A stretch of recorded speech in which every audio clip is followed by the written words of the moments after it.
there we go. So that's kind of the intro to all this stuff to kind of explain what's going on.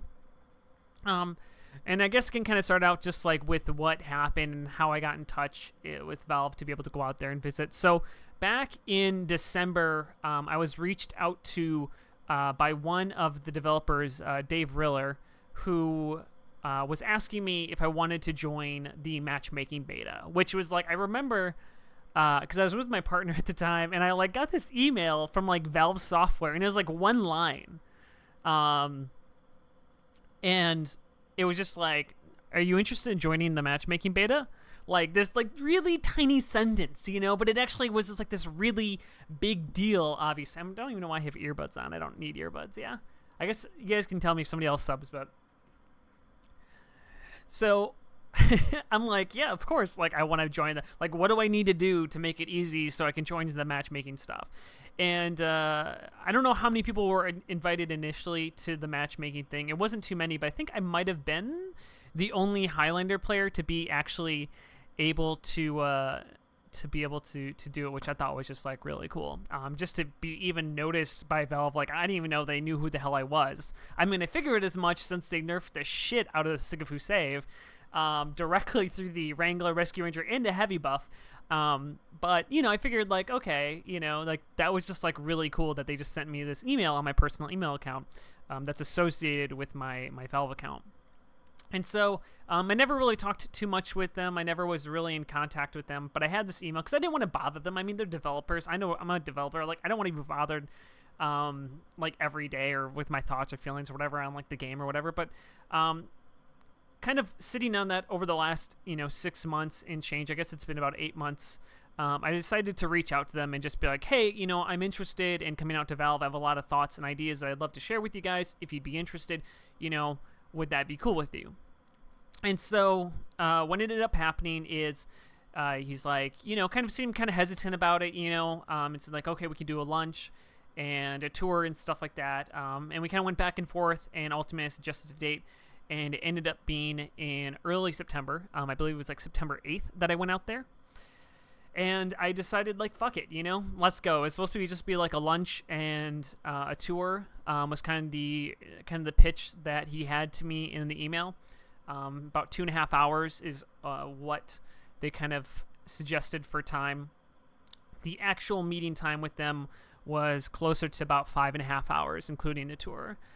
Which is just amazing to be able to spend that much time with the developers and bounce around ideas and all that different stuff. I mean, I can't express like how unbelievably cool it was, not only to be in the Valve headquarters, but to be sitting in a room with the developers and being like, oh, here's my idea that I've been thinking about for the game that I've been playing for 8 years. Like, that's a really cool experience. And so I ended up going out there, and it was just a really great time. So I flew out to Seattle. On my first day there, I went out to Valve at noon. It was great. So I ended up meeting with... so originally the meeting was supposed to be with two of the developers who were released on the email chain that we were talking with, which was Dave Riller and I believe Eric Smith. And what was really cool, so when I first got to the building and I walked back with them to the little TF2 dev corner where they had the hat full of walls, or they have a wall full of hats, I should say, to signify the TF2 area, of course. I mean, it's a hat simulator. What are you going to do? Har har.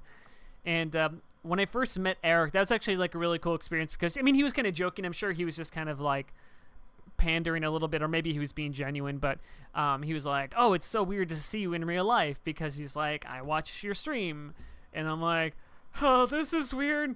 Okay, I'm like just sitting there like trying not to freak out the fact that I'm like sitting in the TF2 area, let alone the fact that he's like, oh yeah, and I watch your stuff.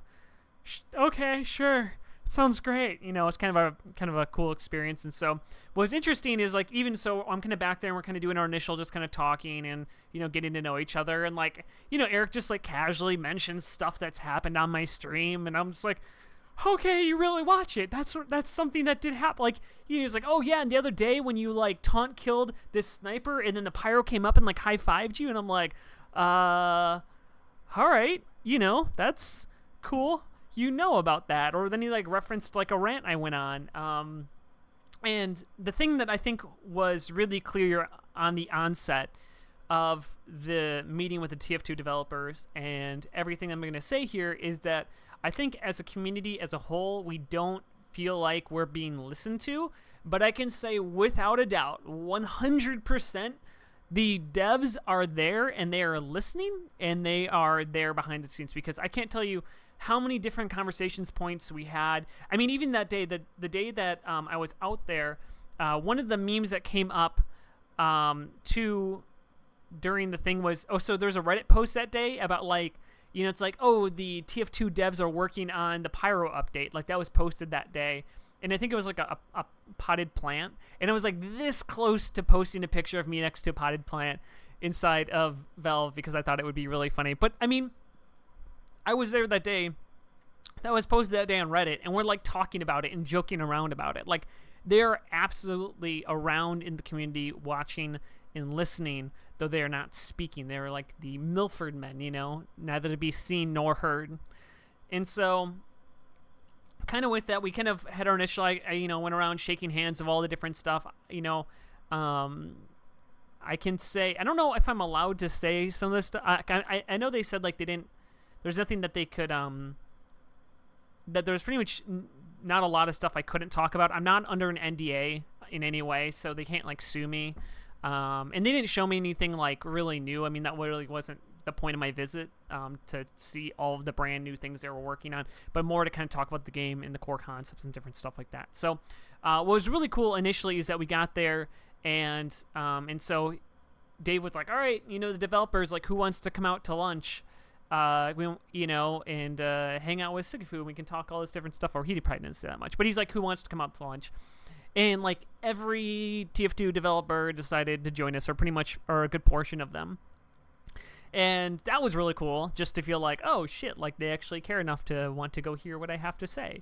And so we went out to this nice restaurant, and that initial kind of the lunch kind of thing was just kind of talking about some different stuff. I mean, Dave and Eric have been at the company for a long time. Dave was talking about how he worked on Half-Life 2, and I was being like, Half-Life 2 is an amazing fucking game. Like I don't play a lot of single player games, but Half-Life 2, in my opinion, is like one of the best single player games of like all time. It's so good, and it still holds up. Like and the graphics still hold up. Anyways, I'm not gonna get like whatever, but it was kind of fangirling. I'm sure. I guess that's probably the best way to put it.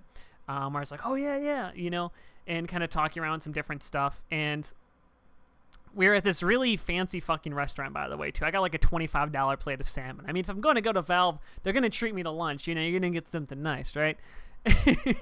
I mean, I'm worth it. I got to put out. But, and so at the lunch, we kind of just started kind of just talking about different ideas, and nothing as concrete as the meetings that we would eventually have, but kind of talking through some of the different stuff and kind of talking about some of the different ideas. And one of the points that came up there, and I mean, I'll kind of hit it more later on in the conversation, was like, about the communication style of Valve. And one of the things they were asking about was like, do you see the announcements that come out, and I was like, no, I mean, unless it's posted on Reddit, like I don't know about the announcements. And I guess I see them occasionally, but I it's like, and they're kind of talking about, well, maybe, they're kind of talking, kind of pitching me different ideas. I'm like, or, I shouldn't say pitching me, but kind of brainstorming ideas is the best way to put it, because they don't, who knows if they're actually going to come through on any of it. It's just kind of like, okay, well, what if we did this? What if we did that? Like how, that was kind of one of the starting points of like, how can we do communication better, or something like that. And that's the thing I think also I really want to emphasize.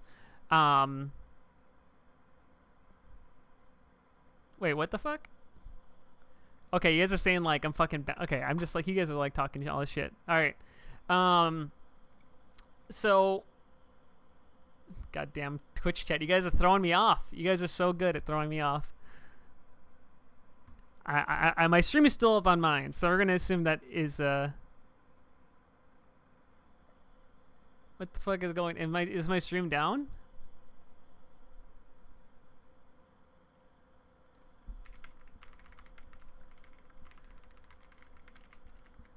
Oh my god.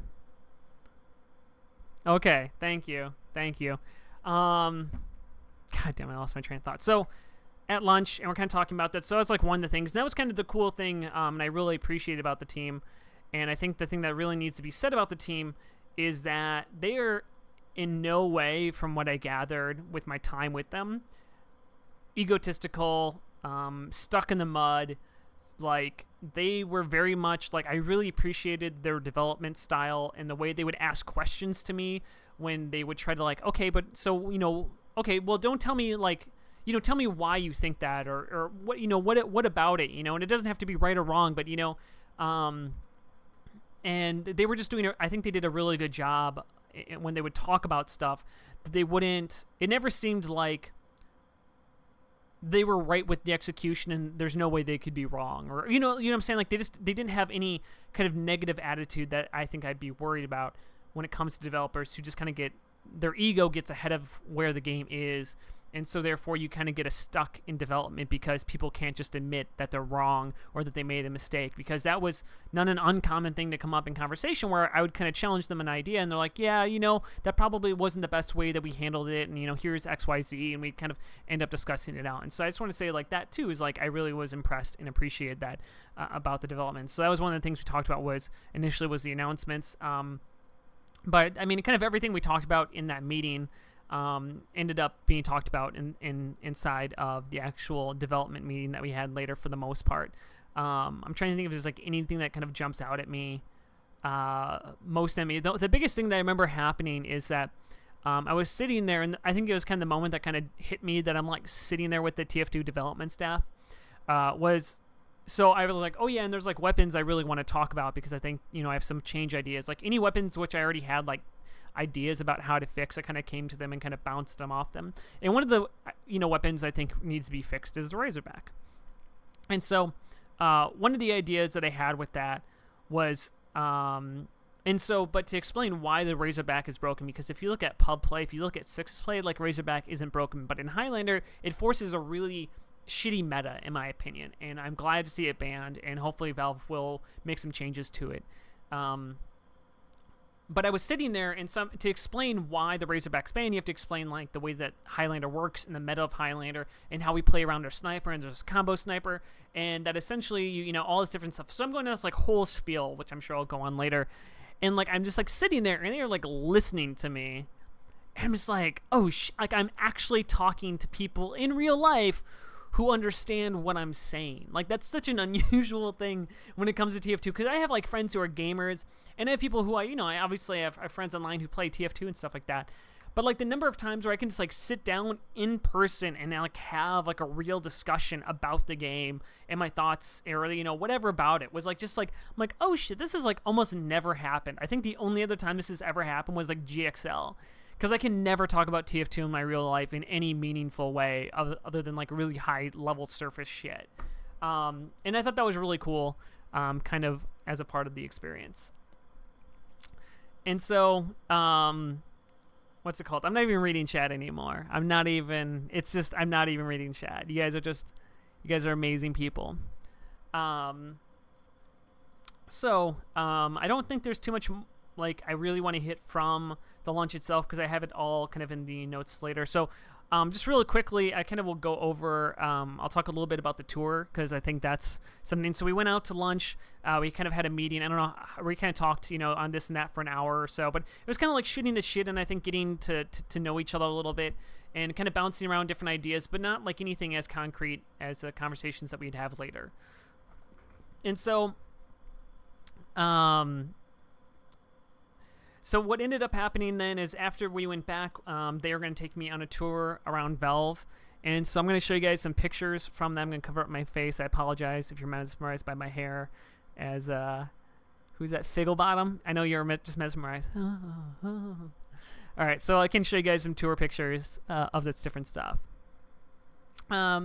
So just real quickly, the tour was great. I mean, Valve is a phenomenal company. I mean, just to walk around and different stuff. So this is inside of so at Valve headquarters, when you first walk in, like this is the first thing you see. There's also the red Valve wheel or whatever, but there was some like photographer there when I went to go take a picture. And so we didn't do that. Also, Eric Smith is fucking hilarious, because he is like, I mean, he used to be a talent director or something like that, and so like every picture I was taking, he was just like, okay, do this, okay, well, no, a lot of people like to do it this way. Okay, well, actually, you know what? Here, Derek, go stand on this side because the sun's coming from the back, and you're gonna get overshadowed because of that, and like this different stuff. Like every single picture, man, he was on point. Like he's exactly like the kind of person you want with the camera when you're taking pictures, because he actually gave a shit to make sure that I had some good pictures. Because I didn't take a lot of pictures. I was just like so enthralled in the moment that I wasn't something I was really worried about. And so this is when you first walk in. This is the lobby area. Also in the lobby area, they had a bunch of little all the TF2 memorabilia, some Left 4 Dead, all that different stuff. And also on the far side, they also had all of the TF2 pictures and all that different fun stuff kind of in the lobby area. So this room right here is the room where they do the motion capture and all that different stuff, where you see the guys who have the bubbles and little dots on them. And so right here is me holding up the replica of the rocket launcher, trying to do my best like stoic soldier pose and failing miserably at it, but still trying. This room was pretty cool. And the big thing that was with this room was that Eric was kind of telling a cool story about how some of the stuff they record is like, so if they want to do recoil, they have to come up with like interesting ways to do it, because if you just tell someone to try to recoil a gun, it's not going to look realistic. And so what happens is that to kind of simulate recoil animations, instead of telling the person to do recoil, is they will have someone who's not in the suit, so it won't show up in the animation capturing, is they'll come up and they'll slap the gun in the person's hand. So think more like CS stuff. And that's how, that's one of the ways, at least, in which they capture recoil when it comes up. The other thing, I guess, that I don't have a picture of, because it was the very first thing when I got up. So at the very top of the floors that they own or whatever they rent, is the different recording rooms. And so it was actually kind of cool. So when we first got up there, the red lights were on in the ceiling, which means somebody is recording. And so when we first walked up there, we're kind of talking around this different stuff. And we walk into one of the rooms. It was so cool to walk into like one of the sound recording rooms. I've never been in one. And I mean, it was just so instantaneous about how deadened your voice just became. Like there was no even subtle echo that we have in normal daily life. It was like you said something and it was gone.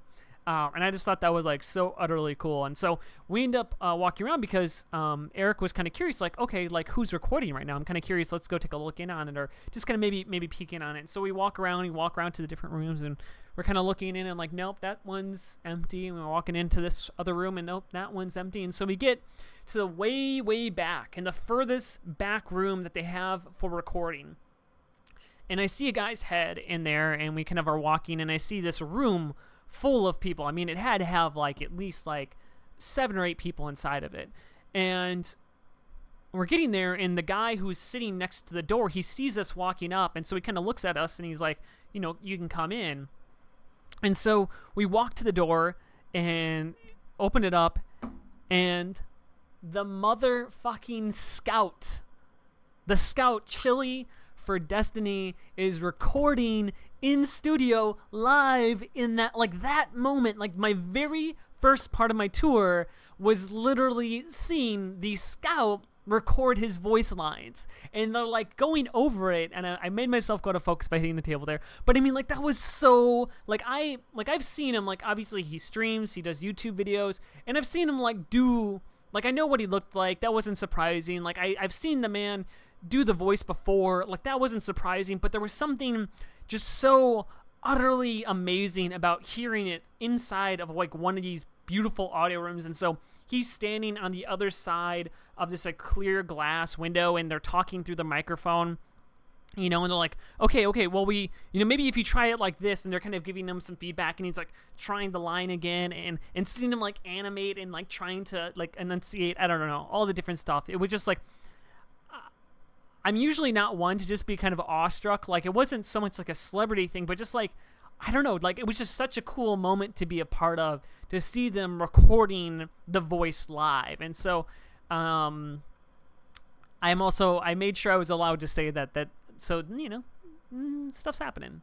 But that was really cool. I tried to actually catch his eye to be like, hey. I was kind of curious if he would recognize me, if he actually knew who I was, because he did rehost me one time, and so that's like I was like maybe this time he actually knows who I am. But that was what's it called? So that was really cool to see him doing that live, and I don't know, it's just such a different experience to see it like in a proper recording studio. So, anyways, back to the tour that we're doing here. So I didn't get any pictures of that, unfortunately. They had a bunch of different stuff kind of around the studio. This was, I believe, a paper craft soldier with the cow mangler. And so here's me trying to do my best soldier impression without the gun. It was pretty cool. They have this back wall behind me. You can see where it looked, I think it was magnets. They also had the Portal 2 replica. God, I'm trying to remember. They had a bunch of other different kind of props of things companies have sent them. So here you can see the picture that was all me merinoed on Twitter, and they had a full size. So this is a full size Century replica. What's really cool about it is that it's not even just an actual replica of the Century, but it actually is a computerized one. So there's actually a computer inside of it. There's a camera. I believe it's right below that light. I don't know if you can see it. Let me see if I can actually turn on my mouse. There we go. So you can see it right here. I believe that's a camera, and so this thing will actually like shoot you. They turned off the sound because it would get annoying to have to listen to it and essentially go beep, beep, and then hear the as it's like shooting you. But that was really cool, and to kind of see this different stuff. And so I believe they also, so since I was coming, I to my understanding is they bought an engineer wrench because all right, Sigafoo's coming, we got to get a wrench for Sigafoo. And so this is me getting the wrench for the first time and checking it out and looking all over that stuff. And so you can see here my fun times of being shot. This was, again, Eric doing his amazing talent process of shooting me. Or he's like, okay. A lot of people like to act like they get shot by it. Okay, well, here, stand in front of it. Okay, act like you're being shot. Okay, you know what? Here, Dave, close the blinds right there. It's just a little bit too much light. All right, actually, close the other blind over there as well. I think it's still just a little bit too much, And so there you go. I mean, I gotta say, guys, if you're gonna use a picture to try to meme me, this is the picture, not the. Look at this, But, I mean, I'm so dorky in this picture. These are so dorky. Oh my god, so dorky. One of the kind of things, so they have a kitchen on each floor inside of Valve. And so I don't know if you can see this, but these are Polaroid picture magnets of the Spy. And so so I just thought that was kind of cool. Just like this random thing kind of inside of their kitchen, which apparently they forgot as well. I'm like, I gotta take a picture of that. I thought that was pretty cool. So I also got to do a pretty extended trial, and this is probably the longest part of the tour, was going through and trying out the Vive with the two little hand things right there inside this room. It's like a demo room. They have it built up just specifically to give out demos, is kind of the thing that I be able to do it. Yeah, I should have got my what's it called? I should have got wait, what? Oh yeah, I should have got a golden wrench. That'd have been even better. And so yeah, I mean the Vive was amazing. I mean, I had an Oculus before, but to actually use it with the actual controllers, and so there's like this archery one that was really cool, and this different stuff. And I mean, it's clear like they've seen the demos, and because Eric was kind of prompting me, he's like, oh yeah, hey, you should do this, But to be able to actually get like a hands-on experience with it, I mean, I don't think I saw anything that was new development, but to see the different stuff and have them show it off to me was a lot of fun. And playing the games was a lot, particularly the archery one, and they also, that's like shooter one where you moved your mouse with it and different stuff. I'm trying to think of what this one was right here.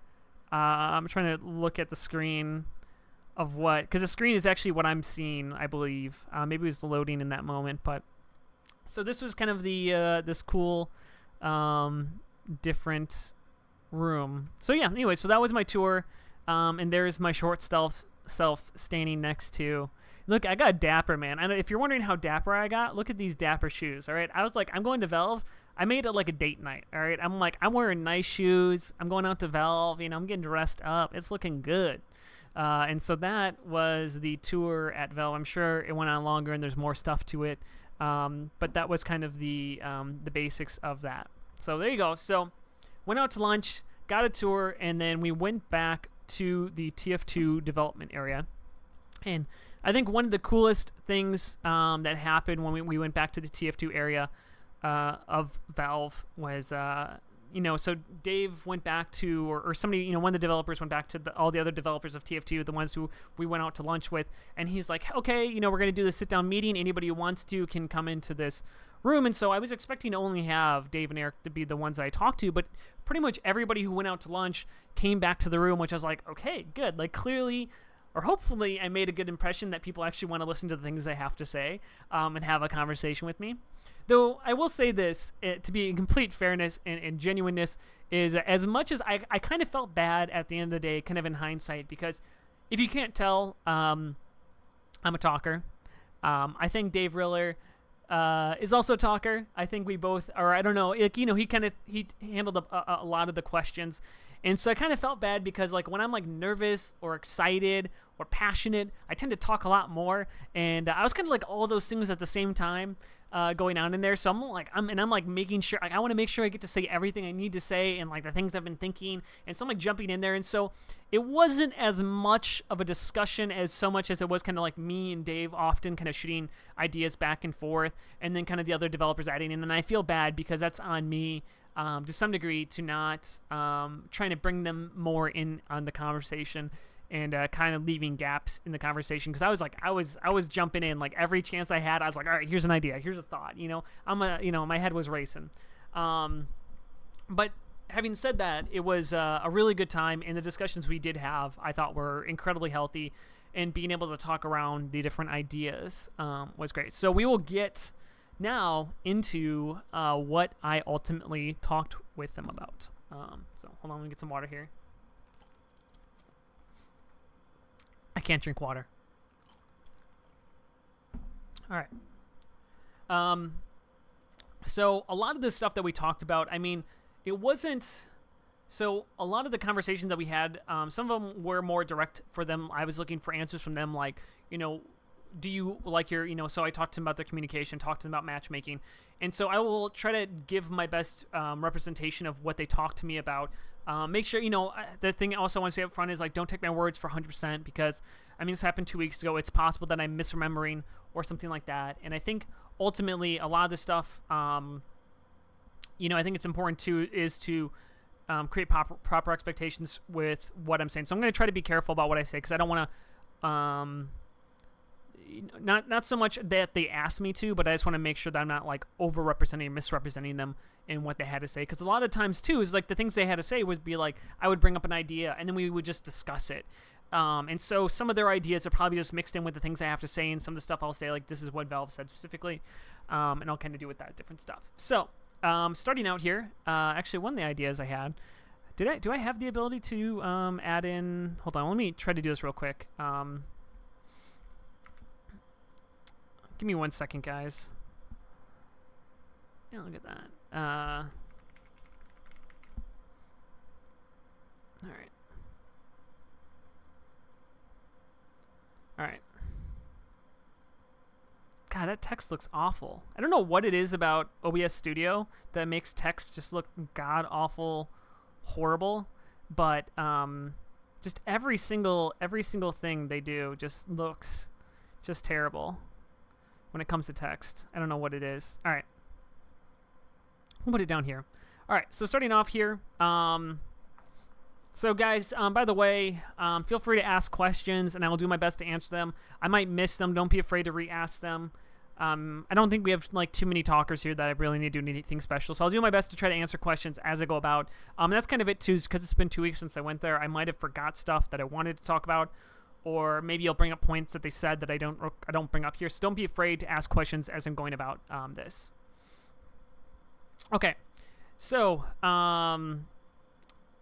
matchmaking was one of the topics of conversation that came up a bunch, and kind of it. And so one of the initial things too was, so actually this happened at lunch, where I was discussing that I just don't think that matchmaking currently has any sort of balancing in it. And so one of the ways they would do this is, so when I would make a statement like that, instead of saying, like, oh, but it does, instead of saying, just, like, trying to correct me that I'm wrong, they would say, okay, so why do you feel that way? And so then I would explain, like, okay, well, I consistently play with people who have 70 FOV. I can tell they have 70 FOV. And anybody who plays with 70 FOV has never played comp. Because anybody who, like, there's no benefit, like, it's only upside to play with 90 FOV. Except maybe a little bit of FPS. But, like, nobody in their right mind would play competitive in any serious way and still be playing at 70 FOV. And so that is a really easy way for me to tell that, like, me as a longtime competitive player, that I'm playing against people who are probably still at, like, mid to low level, like, pub people. And that shouldn't be happening. Like, that's just not, like, I should not play with those people out of the sake for me and my enjoyment, so I don't just, like, you know, shit on bad people, but also for their enjoyment, because it's not fun to feel like the worst person in the game. And, like, there's nothing you can do because your skill level is just, like, so much lower than it. All right, let me get through the matchmaking, and then I'll answer these questions here. A couple of them I see going on. And so what they were saying is that currently they do have matchmaking with some... They do have some semblance of balancing going on when it comes to matchmaking, and it's based off of the ranking system that people have, which is based off of XP, which... You know, like, frankly, and I wasn't, you know, I don't think I said it in such a blunt way, but it's a terrible idea. Like, it's not a good way of doing it. But of course, like, that's the way they initially did it, and part of the reason that they did it that way initially is they just wanted to get matchmaking out there, or that I shouldn't say that.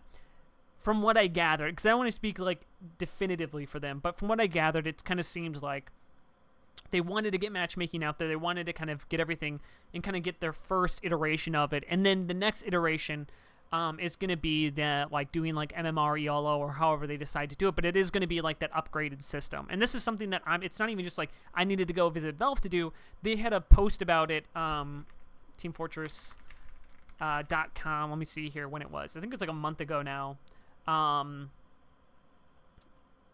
Yeah, so August 16th, they posted about how they're going to be improving the matchmaking system and kind of doing that different stuff. But I think the thing is that people still bitch about it on Reddit, and I see still posts about it. People, like, complain, like, yeah, of course.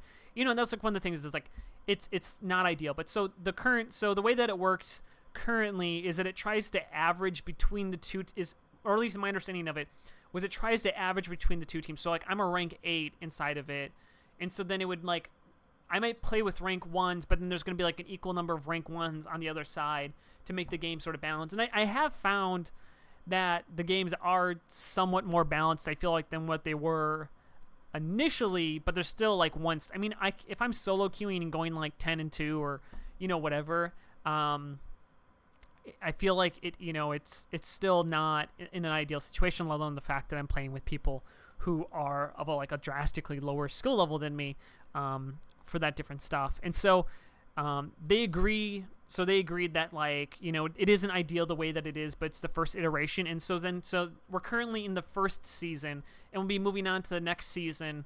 And I think that's gonna, so my understanding was that it was gonna happen when this new system comes out that they're working on, that they've talked about. And I think that'll help a lot with its different stuff, because I think that's one of the problems is, like, you know, having a grind XP is not an accurate representation of skill, because I played 100 games inside of that, and I'm currently ranked, like, as an 8, when I would assume my skill is probably somewhere in the top 3 ranks. I would assume. It's possible that's a little bit lower, but either way, it's still not a rank. And so they're obviously, that's something they plan on fixing it.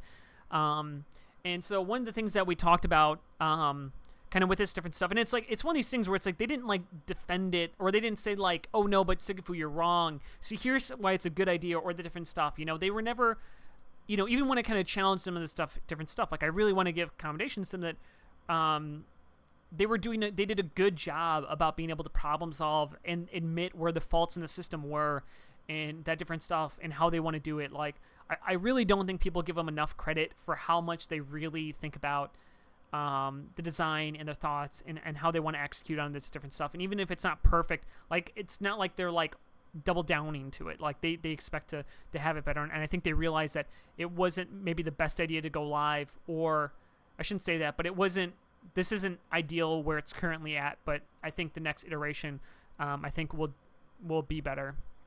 And the reason also for that, and this is kind of my own opinion, kind of talking about this, is that I think it's really important to help grow the competitive scene that we have a safe space for new players to be able to play competitive TF2. If you look at something like CSGO, for instance, or Rocket League, or anything like that, in order for players to be able to associate and play and understand competitive at a high level, they need to be able to play it themselves. And if you just join games and you just get like pooped on, like it's not fun. Like it's not fun in that circumstance. If you're constantly playing with people who are mismatched skilled in you, like it's just not fun. You're not going to keep playing it more than likely. And it's going to really stifle the scene. But if you create a safe space for players to come in and be able to play sixes and be able to do it and be able to play with people around their own skill level, they're going to enjoy it in their own way. And they may improve and go on to the better ranks, or they may stay in that like low ranking system for a long time. But the thing is that at least gives them that touch to be able to like have that interaction with the competitive side of things, and that will give them a better understanding to be able to watch competitive at a higher level. It's the same reason that if you like never play soccer, you probably won't watch a soccer match nearly as much, or like, you know, if you never played hockey, you know, are you going to watch a hockey match if you've never played Ultimate Frisbee? There's an obscure one. I'm a big Ultimate Frisbee guy, but if you've never seen it, you probably wouldn't sit down and watch a game. If you've never played competitive sixes and you've only played 12v12 in a pub, which has almost no resemblance to what sixes looks like, are you going to sit down and watch the sixes play? I don't know. I mean, that's, I think, one of the reasons why, and I'll get into that other stuff, but I think that's one of the reasons. This is some of the ideas that I discussed with them around the different stuff. And one of the ideas, too, is I think that the way that they're currently, I think Rocket League, in my opinion, is one of the best matchmaking systems to come out in recent memory. And the thing that is so great about Rocket League is Cynix is fucking phenomenal at being able to help and make the system better, not just for the mid-level players, but for the top-tier players as well, and fixing the different things, and fixing the leaderboards, and fixing boosting. And it's not perfect because you can never be perfect about it, but I think they're a really good example of a company who iterates to become better than what they are. But the thing is Cynix has been doing it for a year now. They've came out, when Cynix first came out with Rocket League, in their first iteration, was exactly one to the T about how TF2 is doing it right now. And I think that's the reason that it's so apparent, though, that the system isn't right for TF2 is because when it came to Rocket League, grinding it out wasn't that bad because the game was brand new. Everybody was at the same skill level, except for the players who came in from the older system. But, you know what I'm saying? Like, it wasn't as apparent how much the system didn't work, because players were still learning it, and then they eventually moved into like an MMR ELO situation, and it, you know, with placement matches and all that different stuff, and it ultimately helped it out. And I think one of the other things that I really like, and I hope that they use the idea of inside of TF2, and this is one of the things that I talked about, was the idea of how you show progress.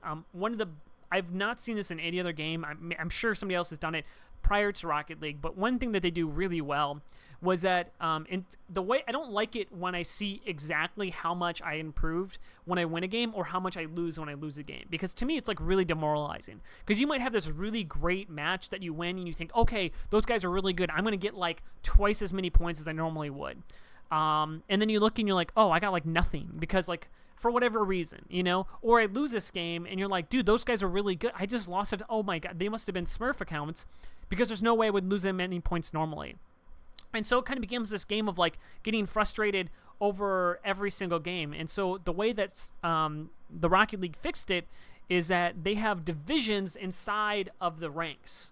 And so inside of every single rank, I think they have 15 different ranks.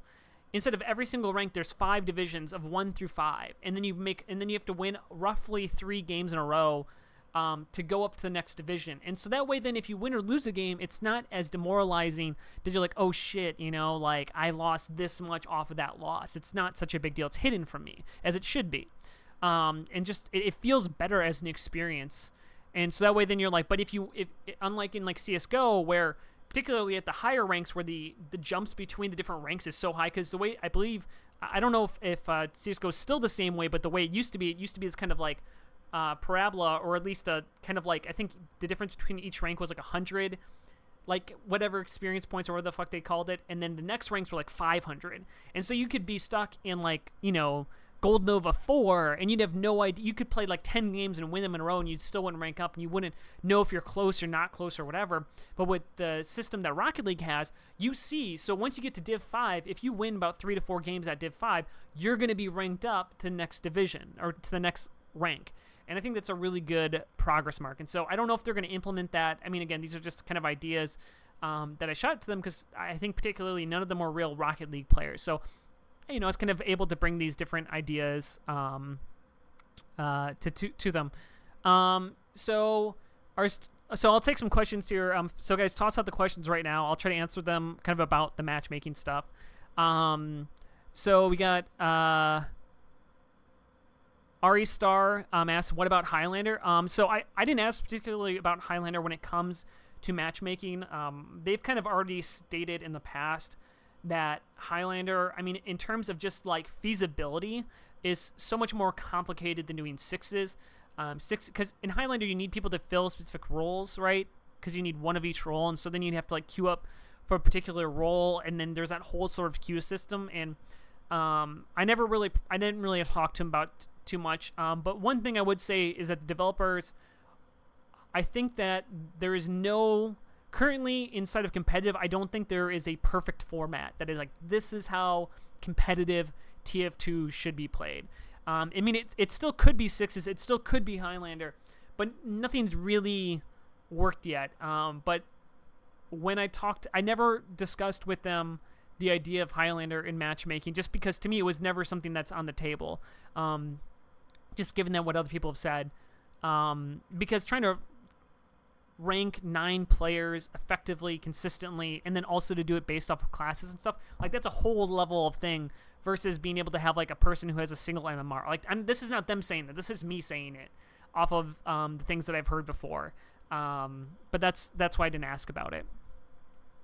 So any plans to remove the restrictions and matchmaking around that stuff? So I can talk about that. Hold on, let me get down to that. So actually, let me move that up to the top, because that is one thing that we did talk about.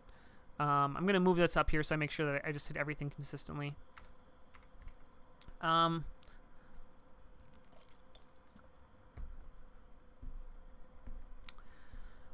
So for min game settings, Exa, they were not... So the reason that they switched over to the min game settings, and from what I gathered when we talked about that different stuff, is that the TF2 developers watch streams a lot. They watch a lot of the big major streams. There's actually literally a TV inside of the development area, which is just purely dedicated to having a stream on in the background at all times, pretty much. Let alone the developers usually, or it's not uncommon for the developers to have like a stream in the background while they're doing their coding and stuff like that. And so I think ultimately it's when players... So it's a couple different things of why they've set the min settings inside of matchmaking. So I think one of them was that the game, players were just finding ways to make the game just look like god-awful ugly. And I think that when it comes to selling a game, you want to sell the game based off of its prettiness. I mean, not that they said this, but if you look at other games in the same area, I mean, obviously they look much better. And I think if you turn into a stream and you see someone who doesn't have view models, so let's take Stabby Stabby, for instance. Not that they used him as an example, but let's just take Stabby Stabby. Stabby Stabby plays at like fucking N64 level graphics. I think he uses invisible, transparent view models. But a lot of players don't use view models. And so if you're a person who like plays TF2 and then you like log into a stream and you see this, and you see like no view model and you see like just god awful graphics. I mean, it's like one of those things. And so I think that their min game settings are kind of the initial step to try to solve this problem of doing that. Now, they kind of stood behind this idea of, well, it's fairness, right? That people who know about these secret commands and they, it's kind of unfair to newer players because they don't know about this stuff. And so the only things we want players to be able to customize when it comes to matchmaking is stuff which is inside of the advanced menu or stuff you can, like, any player could easily do. And though I think that's somewhat of a fair argument to make, um, like I don't know, like I feel like that's kind of that's like a Blizzard route you can go down. I think Blizzard's terrible when it comes to denying the ability to make changes to a game. And to me, the argument of like, well, that's unfair. To me, I kind of made the argument back to them that seems unfair to poor people, right? People who have, like, I'm fortunate enough to be able to afford myself a nice system, and so that gives me an inherent advantage over someone in a matchmaking situation who has a worse system than me, who can't get, I mean, depends on if they get 60 or 120 FPS. But if somebody can't pull in a consistent FPS when they're playing a game, that inherently gives me an advantage, right?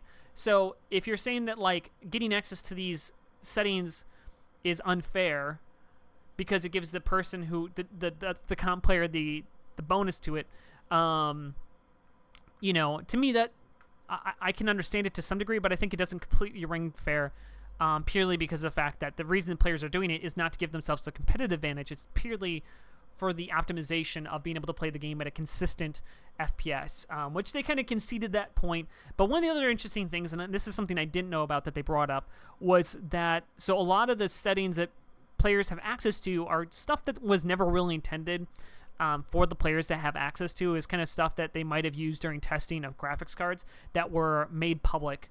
And so that was one of the things, is that, players are being able to change stuff which they shouldn't have had access to in the first place, which I think is a fair argument to make, and I thought was like made sense. And they're also kind of saying stuff where people would put out these config files and people would download them and execute them on the system, and then they would like it actually make their game performance worse, or it would like make it worse in different ways. And I can speak to this myself, where I actually downloaded a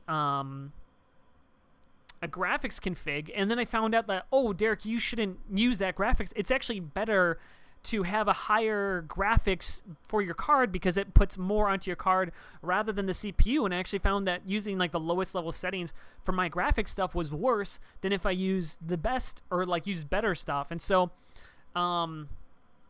I think it's a fair point. And they also have been doing stuff. That was one of the things too, is I told them they should champion more so the stuff because they did make performance enhancements, but it's not going to affect everybody. That the stuff that they changed most recently, that was, I believe his name was, or actually I don't know how many of the developers' names I should give out, but it was, he talked about how he made performance enhancements to the game and different stuff like that.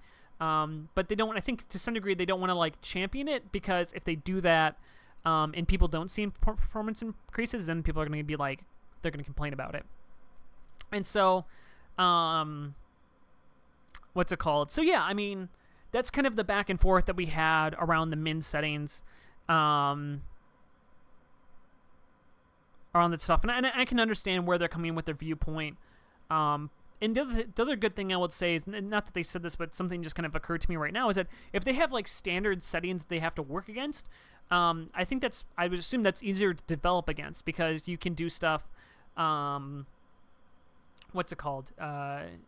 It's easier to develop against because you have more of a standard set. Like, that these options, these graphics options that people are fucking with that they shouldn't have access to. Okay, if we assume those are all, these are standard, because that's actually, so they added in, that's one of the things they added in, the, if you go to your, inside your launch menu, your launch properties, instead of TF2, you can add a -default, and they added that in there because people were fucking up their configs so badly by using the graphics configs that it was making their system worse, and like they didn't know how to switch everything back to normal. And so that's why there's now the -default option inside of the launch menu to set all of the default values back inside of TF2, so if you mess stuff up, you can get it back to the way that it was, which I've actually used a couple times, given that I have messed my system up trying to use these graphics configs. And so I think it's really fair about where they are coming from with this stuff. I think the only one I didn't bring up to them, I'm thinking about it right now. I think not being able to change the lerp, I think, is really weird, because I think, isn't it, instead of like matchmaking, it's like stuck to 100, which is like not good, but it is the default as it is.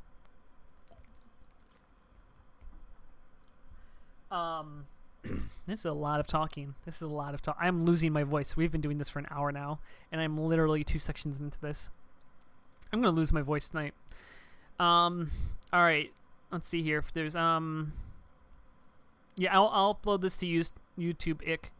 Um, let's see. I don't know if there's anybody, guys. Have you talked to them about changing the default commands like interp? I did not talk about doing that, Bo here, but I'll probably send them a message about that, to ask about that, because I do believe that we should be allowed to change the interp settings. Well,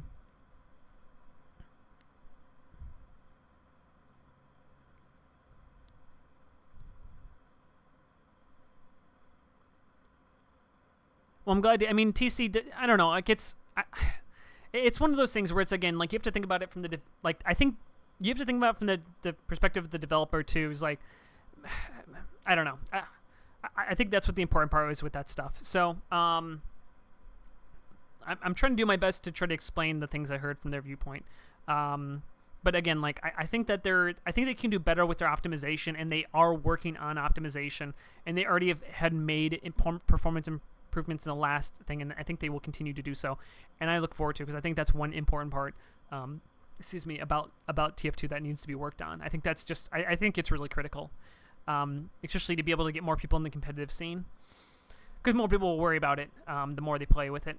So one of the things also finally on matchmaking, and actually is something apparently in my original email, because Dave referenced it because he thought I was like really pissed off about it or something, which I guess I am, which is why the fuck was Swiftwater chosen of all of the amazing payload maps that TF2 has?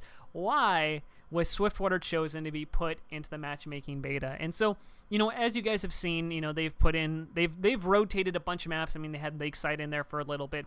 Pretty much every, CP Foundry, like a bunch of different maps inside of there. And I never was too bothered by like things like Foundry, or I never really got what people complained about it so much. I mean, it's not like a great map, but I didn't think it was a bad one. I think it just kind of plays a little bit differently. But the Swiftwater, did I say matchmaking beta? I'm sorry, matchmaking. I just meant matchmaking. Swiftwater, to me, seemed like the worst possible choice you can make in that situation. And so one of my questions was like, I think to me, Badwater is a much more intuitive choice, because Badwater is a shorter thing. You want to experiment. You don't know if payload's going to work inside a 6v6 format. I like the fact that they're experimenting. I like the fact that there's payload inside of matchmaking. 6v6, I mean, thank God they're opening up their borders, but they were so restrictive. Like, this is the way you play it. Any gun that makes this class viable should be banned. Any gun that makes this class viable should be banned. These are the maps that we play. We don't like Koth maps. And so I like that matchmaking is out here, and it's just like it's pushing boundaries, and whether it's good or bad, I like the fact that it's at least trying something different. And so I think payload is kind of a part of that, and them trying to try different stuff. And the reason that they chose Swiftwater is because Swiftwater had, I believe, if I'm recalling the stat correctly, that Dave said to me, was that it had the highest playtime of the different I was like the highest average playtime of the different payload maps. And to me, I don't know if that would necessarily mean that's the best one. I think that's probably because in some ways it's the worst one, because it gets played so long, because it takes so long to beat it, especially I'm assuming in a 12v12 server. And so I don't know if that would make it, to me, like, people don't spend as long on Badwater, right? Because the map just lasts less long. And so in games in Badwater can end in like a few minutes. And that's what it should be, because if you're playing in a payload map and a really one-sided affair takes 10 minutes to play, that's not the best thing in the world, versus Badwater, a one-sided affair would be like 5 to 6 minutes.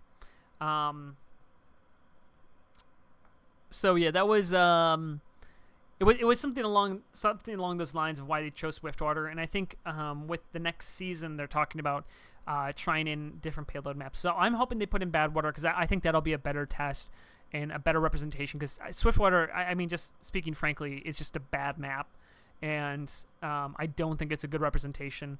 It's too big for 6v6 play. I don't think it plays well. It's just it's like having 6 players inside of an empty town. You need something, I think, a little bit closer. Yeah, Snack, I will hit that stuff later about support for those leagues.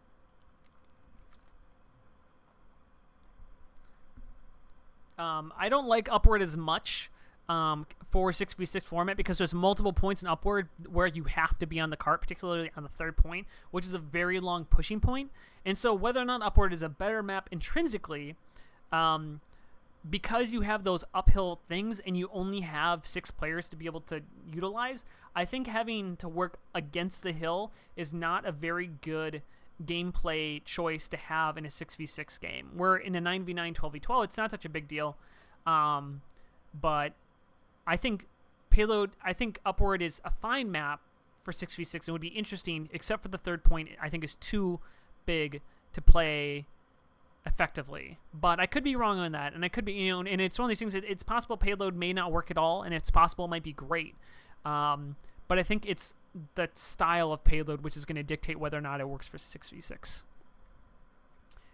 Yes, we did talk about incentives for players to play matchmaking. That's one of the things I said is possibly, so one idea I tossed at them was like, okay, would you guys be interested?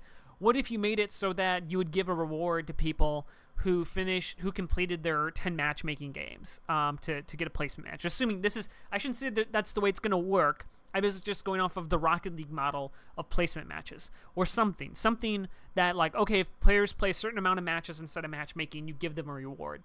And Dave, I think, had a really good answer to that, which is that you have to be careful about that stuff for multiple reasons. One is that people might just idle inside of games, or they just might dick around and ruin the experience for other players because they're only in it just purely to get this prize, let alone the fact that he didn't say this, I don't believe. But I mean, there's also like the possibility of like you might get farmers or something like that. And the other reason too is that you have to worry about the economy. Anytime you're introducing a mass free item into the economy, you have to be careful about the way that you decide to do it. It wasn't so much that they wouldn't do it, or it's a possibility that's not out there, but to say that it's just inherently a good idea because they get more players involved isn't necessarily true. It's one of those things where it's like, okay, it might help to some degree, but you also have to think about the downsides with it too, which I thought was a thoughtful response. All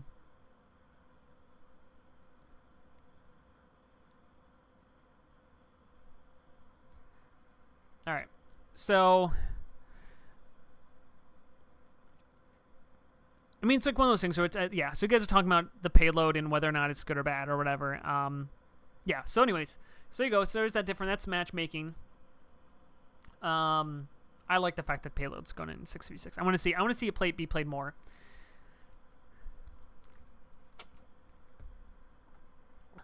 I mean, yeah, get one every 100 games. I mean, it's a possibility, but again, yeah, it's just one of those things where it's like you have to think about the consequences to the actions, and I think it's not something you can take lightly. All right, so one of the other things that we talked about was casual. So, because to me, I don't like casual. I don't like that. I personally don't. To me, it didn't feel like a necessary change to make. And so, kind of one of my first questions, yeah,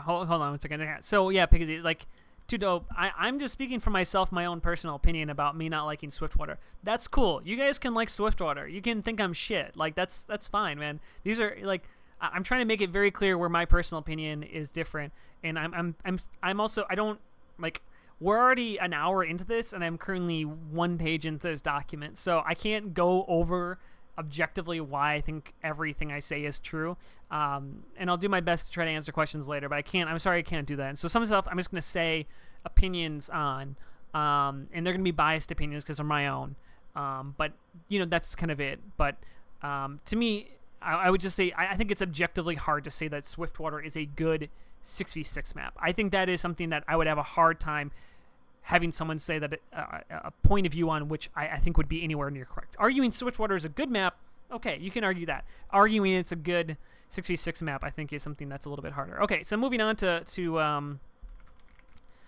casual.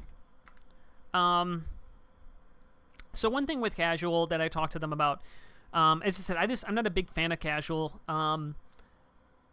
And that was one of the things we talked about. And this is, again, just a great. I love the way they would question me about things, and I love the way they would investigate different ideas. Because I was like, because I said to them, I said that I don't like casual, and so the response was not like, oh, well, here's the reasons of why it's good, or oh, here's the things. No, they're instead of saying any of that, what they said to me was, okay, why do you feel like that is? And I'm like, well, I think to me, it feels too competitive. Like, when I go into pubs, I want to play a pub.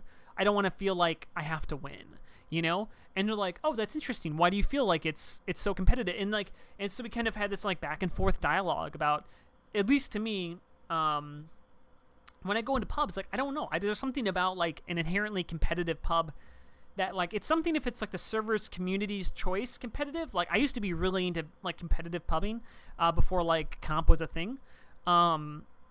But since then, I kind of see pubs as kind of just like this like thing I do for fun on the side, and kind of talking about it was like, okay, so so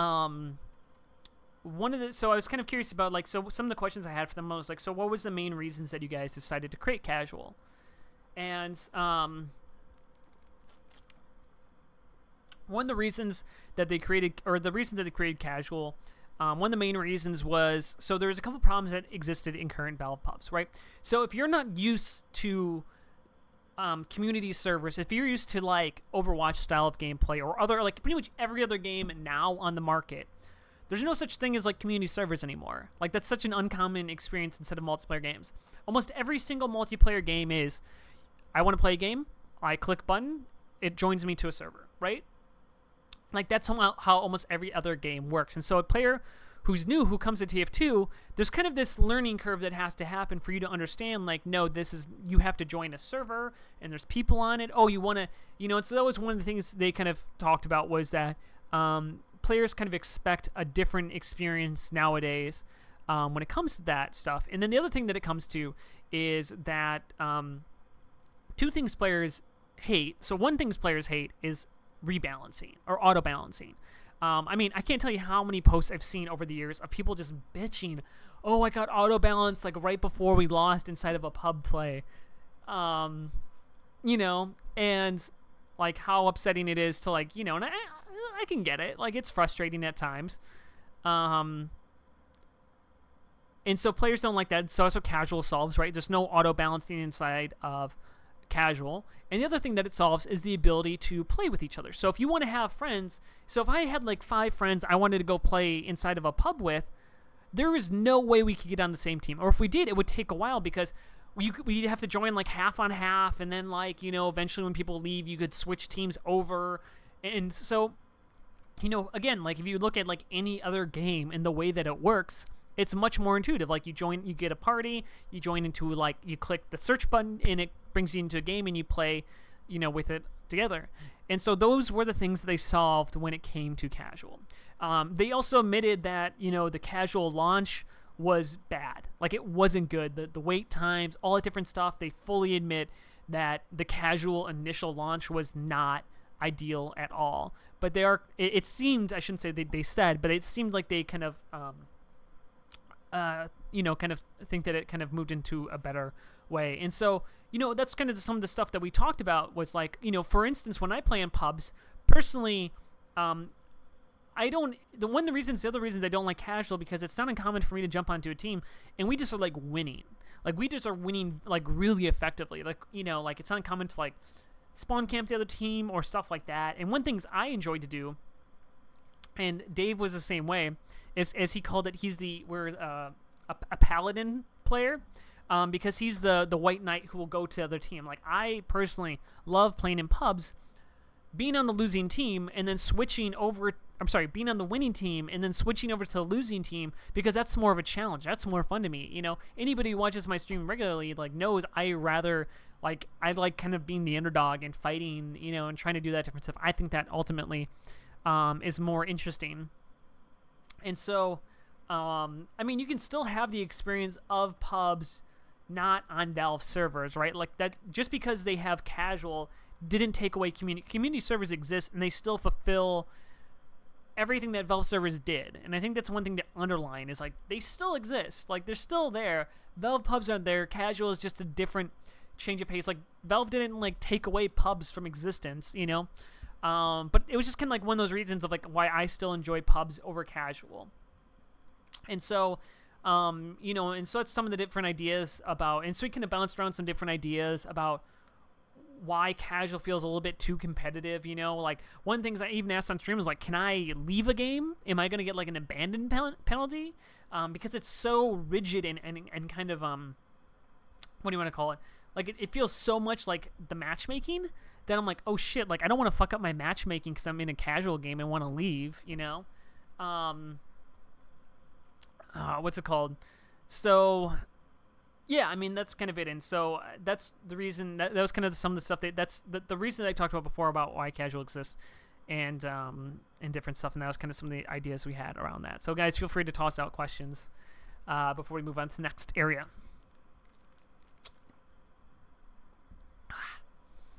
So much talking, I'm gonna lose my voice.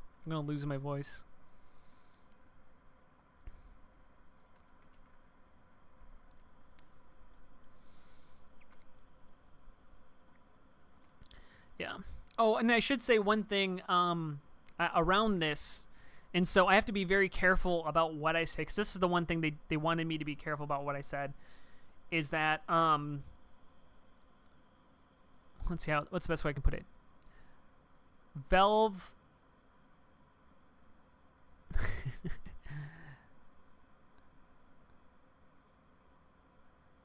Valve hopes to have a better community server browser, and though, yeah, I think that's about as much as I have to say on that. So I think they're looking to support community servers a little bit better with having a better browser and stuff for it. Sigafoo, do you think casual ranks should be only cosmetic? Or, well, so technically my understanding, and at least something they said, when it came to casual ranks, I mean, I could be wrong, and I don't want to misspeak, but my understanding is that they do try to rank people based off of their rank inside of casual and have it be a balance between the two sides. That was what I got. That's what I got from it. So it's supposed to be similarly leveled teams on each side because of the ranks inside of it. But of course, it's XP ranks, which isn't reflective of how skilled somebody is. It just is more reflective of how much time they've spent on it. Is there any chance of old... I didn't ask about that, Snack. I mean, community pubs still exist. I don't know about Valve pubs making a return, but I will say if you like Valve pubs, there's a ton of Valve pubs out there, and they're called community servers, and there's a shit ton of them out there that you can go play on. Well, so it's not about... So, again, it's kind of similar to the way matchmaking works right now, Lomake, is that you get matched against low XP people. It's not... So my understanding, again, this is the way it works in matchmaking. And again, I want to make sure, like, I'm not 100% sure. I don't recall if they said this. But the way that matchmaking works is it's an average between the two teams. So you may get someone who's a rank 15 in matchmaking against someone who's an 8 and a 7 and a 6, and then you have like a 2 and a 1 and a 1. You know, like the average of the two sides will equal out or be close. That's my understanding of the way that the initial ranking system works. So it's not that you only play with people around your rank. It's that the average of the two teams' ranks, if you add everybody up, should be somewhat similar, and that is my understanding of the way they currently do matchmaking, or the way they currently do matchmaking as well as casual when it comes to try to do at least some semblance of balancing.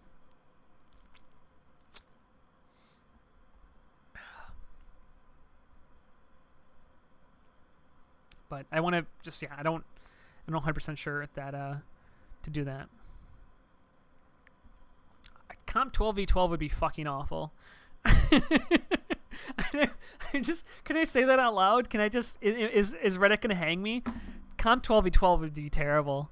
I mean, don't get me wrong. I would love to see... I think that'd be a really fun event to get, like, the best players from around the world in, like, a one-day tournament in 12v12. I've actually thought about some different systems you could do for that, because I think it'd be a lot of fun, but I just don't think it'd be good. I wish Highlander was a part of matchmaking, but I talked about that earlier, and we didn't talk about that at all, about Highlander being a part of matchmaking. I never brought that up, but I from my understandings of prior stuff, I totally understand about why it's not there.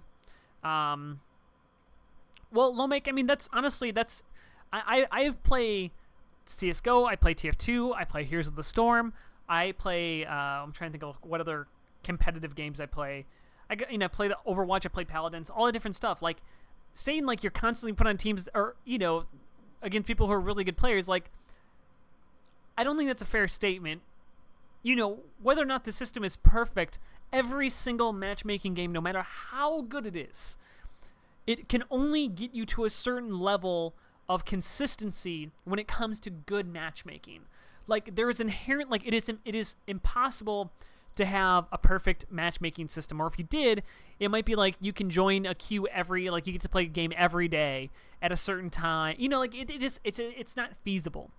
And sometimes you're going to get on people who are good, but they're having off days or whatever. It's going to happen. But you're going to remember the worst ones more than you're going to remember the average to good games. And I will say, as a whole, I feel like my matchmaking games, as of late, are better than the matchmaking games I had during the beta process. So it's one of those things, too, where it's... I think you have to be fair to the system, where it's like, okay, you can say that you don't feel like it's working that way. And I think that's good to say out loud, but I feel like you have to also understand that that's not possible to become perfect. But I think it's a fair complaint to make, but you have to keep it within the realm of realism that it's not going to be any way to be perfect about it.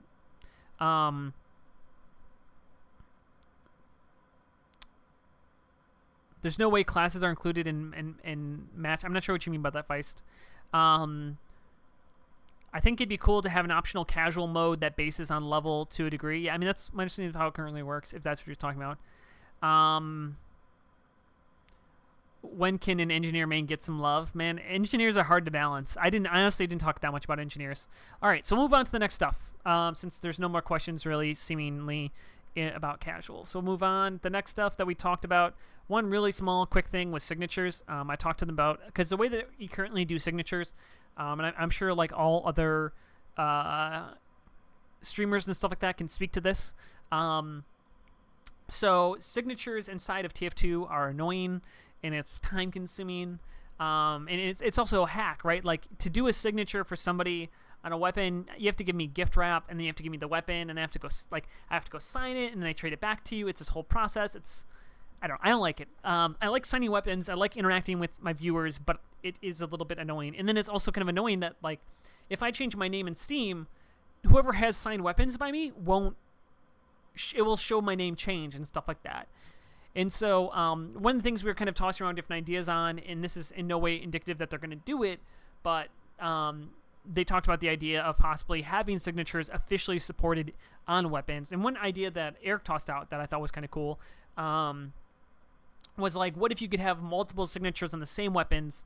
I thought that was, like, a really cool idea. I mean, I've had a lot of people come to me who are doing a round, and they're trying to get signatures on these different weapons that they have, and you can only obviously have one that's gifted by. And so, but I think it'd be really cool. I mean, I don't know if it would be stickers or anything as complicated as CSGO has, because, I mean, it's a whole different ball game. But some way to sign weapons, I think, would be cool. And so I don't know if they'll implement it, but it seemed like something they'd be open to. I think it'd be a small thing that would be cool. But yeah, I mean, the thing with stickers is that's a whole development. That's a big deal, because now you're talking about dynamically. I'm assuming this is just my programmer side talking about it, because it's not a small thing. You're talking about like a dynamically created weapon skin with stickers on it, and how, I mean, I'm sure obviously CSGO does it. It's not that's not possible, but to say that it's like a simple thing to add in, I think would be a far cry. I don't think it doesn't seem like a small thing to me. All right, so moving on to the next thing, the announcements are something that they talked about, and so this kind of goes into the poor communication skills and stuff like that, or their lack of communications. And so one of the things that we talked about was whether or not I saw the announcements outside of Valve, and man, I am dying here. An hour and 20 minutes. So one of the things that we talked about was whether or not I saw announcements going on at Valve, and if, you know, like when they post on the page, and I was like, no, I didn't. And so we kind of talked around we kind of gave around some different ideas, potentially doing in-game notifications or different stuff to be able to make it so that when Valve puts out something in their blog or something they want to talk about or get awareness, how do they get, like, that's a good question. Is like, you have, 60,000 people playing the game at any given time. How do you get awareness to all those people about changes that are going to happen, Do you do it, and so, I think that was kind of an interesting problem that we talked about. And also people like myself use custom HUDs, so you can't just use the default HUD. This is one of the problems, too, is when you have customizations. Kind of we were talking before about customizations when it came to graphics. If you have customizations when it comes to HUD, you now can't make a design choice necessarily because it's not going to affect a portion of your users. Yeah, I'm a programmer for a living. And so... when I talked to them and kind of challenged them, here, let's move this to a better one, which is communication. When I challenged and kind of talked to them about their communication, because to me, I think that's one of the biggest problems with TF2 right now, is it's not so much the development, not so much what they're doing, because I get it, I'm behind it, and I understand where they're at, but I think their communication is just, it's bad. It's almost non-existent. Jill... was on Reddit for a little while doing different stuff, and I think it's kind of a twofold thing where I think it's one part the community, but two, like, it's also part of that. So it's like, if you look at the whole thing, is that if they have the problem is I think they kind of sat in the in between there for a little bit where they tried to have better communication, but they didn't go all the way over, and so they got stuck in the middle where they communicated more in a vague sense, but they didn't communicate enough to create good expectations. And so what happened is you have something such as the Nito meme that came around Reddit, and that's this whole problem. People fucking, oh my god, the next update's gonna be so neato, it's gonna be so great, it's gonna be so, he said it, Jill said it was gonna be amazing, And people ran wild with it, and all these different posts and all these different memes. I mean, end of the line shit too. Don't know if that's, I don't know. That's way back. I shouldn't expect to that, but it's like one of these things where it's like, so people they create their own expectations that happen, and Valve had just enough communication to create those expectations by kind of saying something vague as, oh, the next update's going to be neato, but they don't contour people's expectations, or they kind of filter them down to be more realistic. And I'll speak to more about it later, but I think that's one of the problems with it. And the thing I'll say, and I talked about this early on, is that Valve absolutely 100% listens. I cannot say this enough, is that Valve, as I called them earlier, they are Milford men. They are neither to be seen nor heard. That is the way they kind of interact with the community a lot of times. So I'm going to tell you guys a story. This is true. So, I talked early on about how, when I first got there, I talked about, Eric was referencing my streams to me directly. So he's clearly watched my streams before. And there was this moment where I was walking on the tour with Dave. And so earlier in the day, I was talking with my friend Codexa over Snapchat, and I was kind of asking her, I was like, hey, I'm meeting the TF2 devs, is there anything you want to say? And we're kind of joking back and forth about the pyro changes and stuff like that, because she's a pyro main. And so I'm walking through the tour with Dave, and I say to him, and I'm like, oh, and I'm going to tell this funny little story to him, and I'm like, oh, Dave, and I didn't say his name, but I said, oh, I was talking to my friend today, she's a pyro main, and I was asking her what I should, and then before I even finish my sentence, he goes, Codexa? He fucking knew. I guarantee you, most of the people in chat here don't, if I just said my friend who's a pyro main don't know to instinctively say Codexa. That is an incredibly specific piece of knowledge to have. This man has watched my streams or whatever to know well enough to know about Codexa. Yeah, Crazy Erica.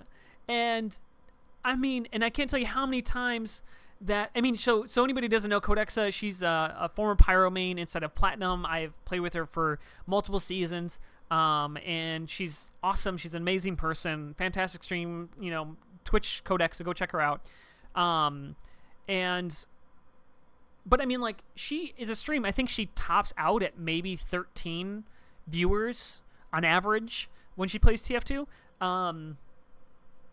And he knew about her, right? And he knew about, like, and he knew the ref, like, that is like, in, like, I mean, I talked about it at the start of this, is that we were referencing Reddit things posted that day, like specific items, and I knew what I was talking about. To say that Valve is not listening is a lie. They are listening. They're there. I mean, they watch streams. I mean, there was multiple times in conversations where specific moments in streams, not my own, came up, or they'll be like, oh, and, you know, this person feels this, you know, truck really hates the Sandman, you know, just loathes the Sandman. And, you know, oh, and Grant, you know, Banny, you know, thinks this about that, or, you know, this different stuff. And so, to think that Valve doesn't see the things that get posted, don't see the things that people say, it's not true. But I think the thing is that the people who say these things don't feel listened to. And I feel like that's where the problem kind of comes in. And I guess, you know, I'll kind of get into, I don't know. It's just like this whole thing. I have a giant opinion on. And so, but I think it's really important. It's like, I think that's something important to understand, is that, you know, I think we give a lot of shit to the TF2 developers because we don't feel like they're there, but they are. They are there in the background, really consistently, and they know and they listen consistently to the things that we have to say. And I think the challenge is understanding how much is noise and how much is bullshit and how much is actually genuine. Because, you know, for instance, let's take this is not something that came up, but let's take, for example, Facebook, right? I don't know if you guys remember. Facebook made a change, I think about 5 years ago. They switched over from their old style to the style that it is now, and people fucking threw a shit fit. People like, oh my, Facebook is terrible. What an awful system. Let's switch over to Google. And there's this whole thing to switch over to Google Plus, and people fucking like, what the hell are the developers thinking? And all, like, just a huge uproar that happened over Facebook. And then what happened? People went to Google Plus and like, oh shit, this isn't that good either. What? Facebook is the goddamn, like, biggest social media thing, doing exactly what they already did. And I think it's like one of the examples that you can't necessarily trust what users say. Valve didn't say this, but this is my opinion as a developer, is that you can't necessarily trust what people have to say fully, or like the noise that gets generated all the time. And so that, I think that's some of the challenges too, is seeing people complain about different things. It's not necessarily people complain about, but trying to understand why. So if somebody doesn't find the flog fun, why don't they find the flog fun? And I think that's just something to keep in track. So it's like why sometimes you'll see changes happen instantly. For instance, when the builds, so this was recently, this was like this last week, when Valve accidentally fucked up and made it so that like you couldn't build on top of certain props, they fixed it the next day. Like they were on top of that like nothing. But sometimes when it comes to balance changes and weapon changes, they like to be more thoughtful about that different stuff. I talked to them a long time about weapon changes, and we'll get to that. But I think that's just one of those things where it's like sometimes it feels like they're not listening, they're not doing stuff. But I think just, there's some stuff that they like to be more thoughtful about, and some stuff they want to give time and kind of see what happens before they make rash decisions, you know, just because all of a sudden there's a big group of people saying like, oh, this is awful. Okay, well, let's sit on it. Let's see what happens, you know? And so, yeah, one of the developers I've consistently talked up, I think Rocket League's developer, Cynix, I think they are fantastic. I think they're probably the best example of where I think Valve should be, because Valve doesn't like to be a company which is like maybe like Blizzard for Heroes of the Storm, who will like give you everything they're going to change ahead of time, like a week or two ahead of time, and do like a PTR and different stuff like that. Cynix is kind of more like Valve, where they'll give you like hints at what they're going to do. They might give you a specific example. And I think that's ultimately, I think, where Valve, and these are kind of, I think, roughly the ideas that I kind of said to them, which is that I think they should try to do a better job at, like, guiding expectations. Like, if you look at Cynix's, I hope I'm saying that right, but if you look at the Rocket League companies, like, what their website, when they're doing updates, you know, and they're kind of giving you, oh, here's a little bit of it. And, you know, another thing, too, is that, so I asked them, like, why don't they use, like, Reddit or Team Fortress TV to put out their announcements, officially, like have somebody who actually puts out the announcements when they come up onto the website. And they said that they don't necessarily want to champion certain websites, because as soon as they say like, okay, these 3 sites we're gonna officially do stuff on, and everybody else can kind of like whatever. And I think that's like a fair concern of theirs, that they don't want to champion websites, but I think it's important, because I think by having someone who's a part of the community makes people feel valued and make them feel heard, because they know that it makes them know that they're there.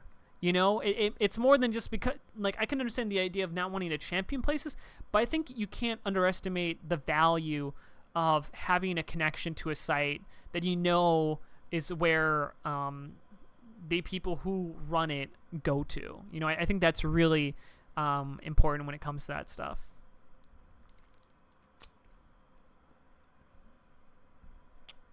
Well, right, and so that's the thing with one thing I like about Rocket League and their different stuff is that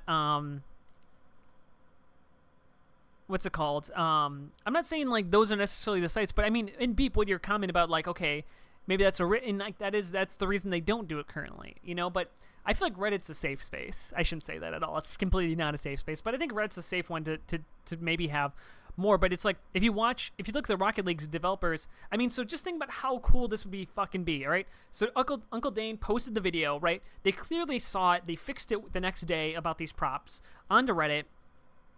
Just think if there was a TF2 developer who was inside of the Reddit and he posted like, oh, thanks for bringing this up, we're going to fix this tomorrow. Like, how, like, even though they did it, even though it happened, because they didn't communicate about it and they just did it, I think it kind of doesn't allow the community to appreciate how much they're heard, because these are like little victories that I think add up to the overall thing. And because they don't really like to do PR and this different stuff, I don't think they fully appreciate how much this stuff can really help them out. And I mean, like, I kind of talked about this with them in different ways, and I don't know if they are going to change, or if they're going to do any better about it, but I hope they do, because I fucking love this game. And meeting the developers, I fucking love the developers.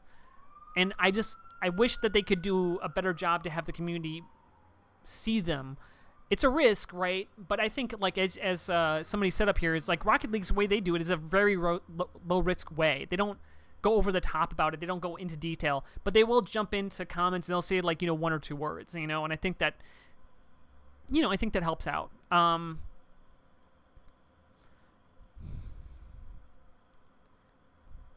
And I think ultimately, okay, yeah, and I think the final thing I want to mention on this stuff, and I think this is really important when it comes to developers and communication and different stuff, and the reason of why it's so important that Valve and the TF2 devs do a better job about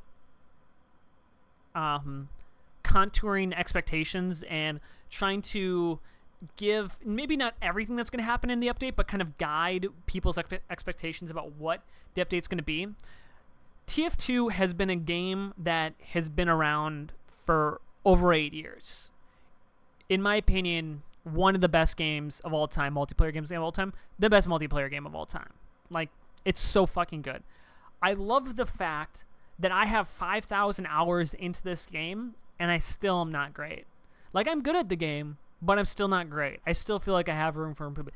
This is an amazing game, and TF2 as a whole has evolved over time, and initially was a 4-map system. TC Hydro was one of the most played maps. Pyro didn't have Air Blast, and it has evolved over these 8 years to so many different things. You have Comp 6s, you have Highlander. I'm trying to look at like all these different things going on here. You have you have pubs. You have community pubs. You have casual now. What's it called? Like, you have match MVM. You have pastime. You have man mode, or whatever the hell it's called. I mean, you have so many different areas. I mean, you have arena maps, which are like never played anymore. You fucking put bumper cars into the game. You have Halloween updates every single year. I think the problem is that because TF2 was this really experimental ground, And so many things got placed inside of TF2 that TF2 has come to mean something different for every single player who plays it. Everybody who has TF2 and owns TF2 and has played it sees it in their own way. And the things that they want out of it can be drastically different, because if you say you want all weapons balanced for 6v6 or all weapons balanced for 12v12, or I want weapons which are good for low-level players, I want weapons which are great for high-level players, or I want you to fix arena mode and make it more fun and do some different stuff like that, or I want casual mode to be better in these different ways, or I want to see Highlander implemented into matchmaking system, and I want to have all these different things that I want in my way in these different areas. Valve has kind of unfortunately, but kind of in an amazing way because of how great the game is, split the community into all these different tentacles off of its original game. And so I think it's really hard now for Valve to live up to any expectations, because anything they do is going to be letting down another part of the community. I mean, if you looked at any other important game that is anywhere similar to what TF2 is an incredibly straightforward view. There is competitive and there is casual, and that's it. It is this game mode. This is what we build it around. TF2 isn't close to being like that, and it's fucking amazing because it's not close to being like that. I mean, not to mention, I forgot about surfers and jumpers. There's so many different ways that people can choose to experience and love and play TF2, but that is in some ways its downfalls when it comes to this stuff, because people don't feel heard, because people who want one thing see something else being developed and realize, like, this isn't what I want. And so that's why I think that this is a challenge of developers. I think this is the challenge that TF2 currently struggles with, but I think this is why communication, more than anything else, is so important, because you can't please everybody. It's not possible. And even in games that have controlled views, you still can't please everybody, right? That's not possible either. But if you leave things too far, too grandiose, too big picture, people are going to fill it with their own expectations, their own thoughts, their own desires, and that's ultimately going to lead to disappointment. You have to think about this in terms of like a relationship, and that's why expectations and setting expectations are important, and that is why communication is so utterly important, and I really hope Valve does a better job on it, because I don't think they've been doing a bad job. I don't know why people have been giving Valve so much shit for their updates, because I personally think they've been doing a good job. I mean, is it perfect? Is it great? No. Can they do better? Absolutely. Is there things they need to fix? For sure. But have they been doing a bad job? No. I was actually upset when I saw like the Muselec video, or whatever the fuck his name is, when he was like saying Valve's like the last 3 updates have like been blah blah blah. Like, fuck you. No. They've been good. They've been consistently good. Ever since the Gunmetal update, I've liked the updates. Is it where the game needs to go? No. Is it where it needs to be? No. But it's getting there, and I can see the progress. I can see it moving forward. And as a developer myself, I know that you can't have everything perfect. So this is all to say, this is why I think communication and expectations are important to be set, kept, and met with inside the community. And Valve has kind of had a standoff approach, and I think it's overall been fine. But for the last few years, I think it's ultimately kind of hurt them. And I think that it's important for them to do better on that different stuff. And I think there's a lot of different ways they can do better about it. And I think it's through the small victories, not just through the big ones, through little interactions with people that make the difference, you know? And so I guess that's kind of the last thing I have to say on the communication side of things, and kind of a slash and an end to a long rant there. All right. Any questions on communication or my thoughts or what they had to say about it? It was more of a to some degree is a little bit more of a, I think to me, as like kind of like a little bit more of a scolding of them and being like, I think you guys need to do better. Currently I've been going on for about an hour and 40 minutes of talking.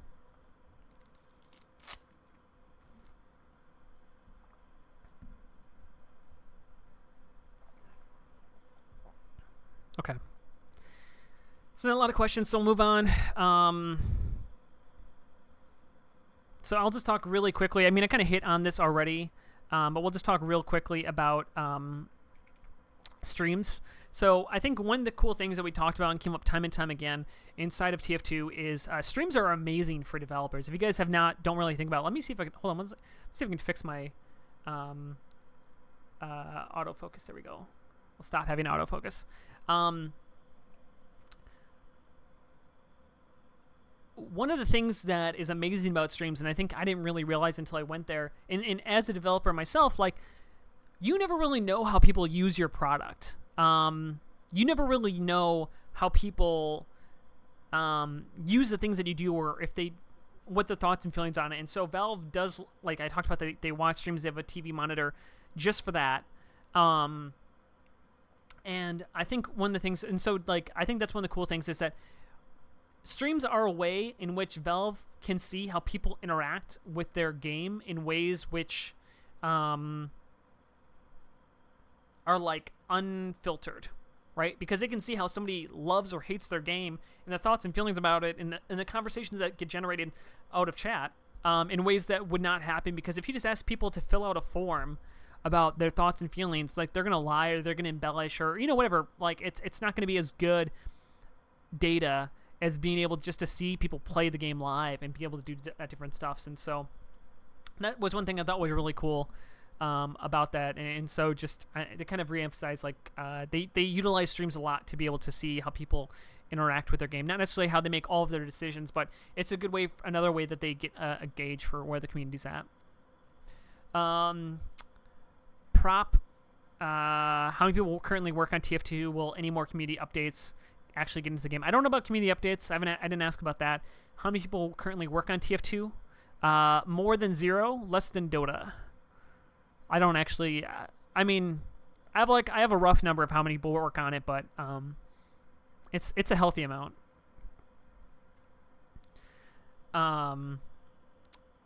Let's see. So we already talked about performance. We hit that. Okay. So one thing I wanted to talk about real quick, and this is just, I'm just going to go on a rant here, but I guess I'll kind of hit this one a little bit more quickly. And this is an area where I think it'll be good to have. What's it called? One area where I kind of talked about, this is an area where they didn't have as much expertise on it, is that so production. So I've now been a player, I've been a caster, I've done camera work, and I've also done the producing around TF2. And so now that I've actually seen every side of it, have a lot of thoughts and opinions when it comes to it. And actually, hold on, you guys, I'm gonna get a drink.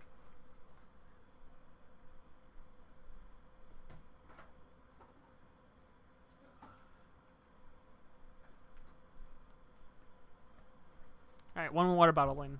Let's go for 2. An hour 45 minutes in, and we're currently halfway through my notes. How great is this? God damn, man. No one's going to watch this video. I don't even know why I'm doing this. All right. So,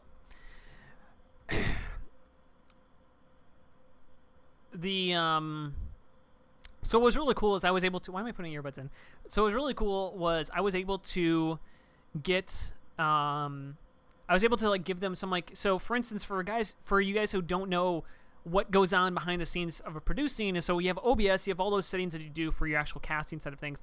Your casters have their different stuff about that they have their own skill set on it and whatnot.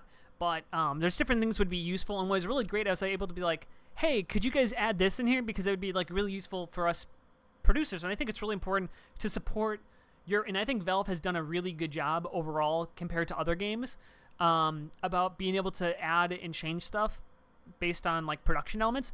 I think it's just that the nobody's really asked them for stuff recently when it comes to production side of things, and so they haven't added anything in. So I'm gonna be I haven't reached out to them yet, as just I've been busy, but I'm gonna be reaching out to the different people I know who do the behind the scenes stuff in TF2 and try to generate a list which I can pass on to Valve. For instance, some really basic stuff that is currently not inside of TF2, which I think would be incredibly useful, such as I would be able to spec somebody based off their Steam ID. So currently we have to, in the way that the spectating works inside of the game, is that it's based off of people's classes, which inside of Highlander is actually kind of easy because there's one of each class. But then inside of 66, then you have 2 scouts, you have 2 soldiers, and then if somebody switches to sniper, their scout link won't work anymore, and so you have to have like an off, like it's this whole annoying thing, versus if I had like, 1 is Banny, 2 is, whatever. And like you do that, it'd be a lot easier. So even if people off class, it'll still ultimately work itself out. I also have some different ideas. So one of the things I would love to add in is currently there's no way to set a third-person camera, like just a static angle, which I think would be really good. And I think one of the other cool things I would love to see too is not only to be able to set a third-person angle. So for instance, like during a last push. So I'm going to just talk a little bit about my opinions and stuff. I kind of talked to them about, and what I think is that I do not think that TF2 is best represented purely in first person. I know it's like fucking hearsay to say that. I understand that to say that the game should be shot in anything but first person makes me fucking an awful production person and that I should be shot for it. But I truly believe that TF2 would be a better visual sport to watch if it was partially in third person some of the time. And so the reason I say that is that TF2 to me is a technical skill game in such that like I'm trying to think, it's like a sport, honestly. It's like any sport. It's kind of different from other video games, which is just raw aim, but it's like it's so much about your movement and all these little technical details along with game sense and all that different stuff. And so I think that it's not really, you don't get to see that, like the team aspect of it. Okay, the only way you get to see, like the only way you understand how a push works is if you already have game sense. So if you see a scout, right, who's pushing in to the point and there's no teammates around him, you as a viewer have no idea how the push is happening. You have no idea that the soldier is bombing over the top until he lands. You have no idea that the medic's behind him, the demo man's putting out. Like the only way that you can figure this out is by inferring things off of your game sense. And so I put it to you that if you had to watch hockey or baseball, or not baseball, but football, let's say. I think football is a really good example. If you had to watch football and you could only do it inside of first-person cameras, the sport would be fucking awful to watch. Really. And I feel like that's TF2. Is that TF2 is, it's not bad to watch the way it is. I think people put out, I mean, I feel like I put out a good quality, production in the last, playoffs. But I feel like if you only could watch football in first person, the only way you could appreciate it is if you already had some game knowledge of it versus, the high-level camera allows you to kind of see the play. And so even if you don't fully understand what's going on, you can kind of still see the teamwork and all of that different stuff. And so this is something I want to experiment with more, but I need a little bit more support out of the developers to kind of play around with this different stuff. And so this is something I hope that they will be able to help me out on some degree. And again, it's like, it's not that I think third person should be the only camera. I don't think that's necessarily the solution, but I think some balance between third and first person would do wonders, because I think that's one of the biggest reasons of why TF2 hasn't gained traction when it comes to the casual viewer, is because the game is not, I think it's hard to understand and watch the game if you don't already play it. Or if you don't already play competitive, because playing 12v12, I don't think translates over to 6v6, and I think that's one of the other big problems that comes with of why TF2 hasn't grown, is because I don't think the camera work necessarily promotes people who have played TF2 but don't understand 6v6 to see the teamwork element of it, and that different stuff. And so this is stuff I talked to them about. Some of the stuff, for instance, as I said, like being able to go to like spectate it off a Steam ID, which is something you guys would never give two shits about, but I would love. It's something that they said, like, yeah, that's really small. That's a really easy add-in. But then that means that the production work of what we do can be even better. So what we do behind the scenes to give you a great broadcast is something that we can do. So that's something I hope to kind of experiment with more and work with them on, and also work with other production people around the world to be able to get that. So anyways, I have a lot more about that, but I will spare this as this is already going long about that. All right, so let's move on to another fun one that we had a conversation on. This one was a longer conversation. Okay, some map game mode changes. A better demo UI, that'd be interesting. Casting is one of the funnest things I've done, actually. Well, I'm glad that you liked it, Brick. So, map mode changes. So, these are some ideas. So, I recently my like slow? Like my camera's like really slow right now. So one of the things that I didn't watch a ton of I-58. I'll be completely honest. Like, I don't particularly watch a lot of 6v6 games. If they're not like really, they're just like, I don't know. There's something about 6v6 in its current like format I just don't find particularly appealing. But then again, I don't watch a lot of Highlander either, so it might just be something along those lines. But one thing I did notice when I did watch I-58 is that, and this might have been, one, because they weren't North American teams, but two, because they were playing extra cautiously, but stalemates happen all the fucking time in 5v5, and the way that you break stalemates can be really hard to execute, particularly if you're, so let's give an example of something that happened I saw inside of I-58 happen a bunch of times, is a team would be up.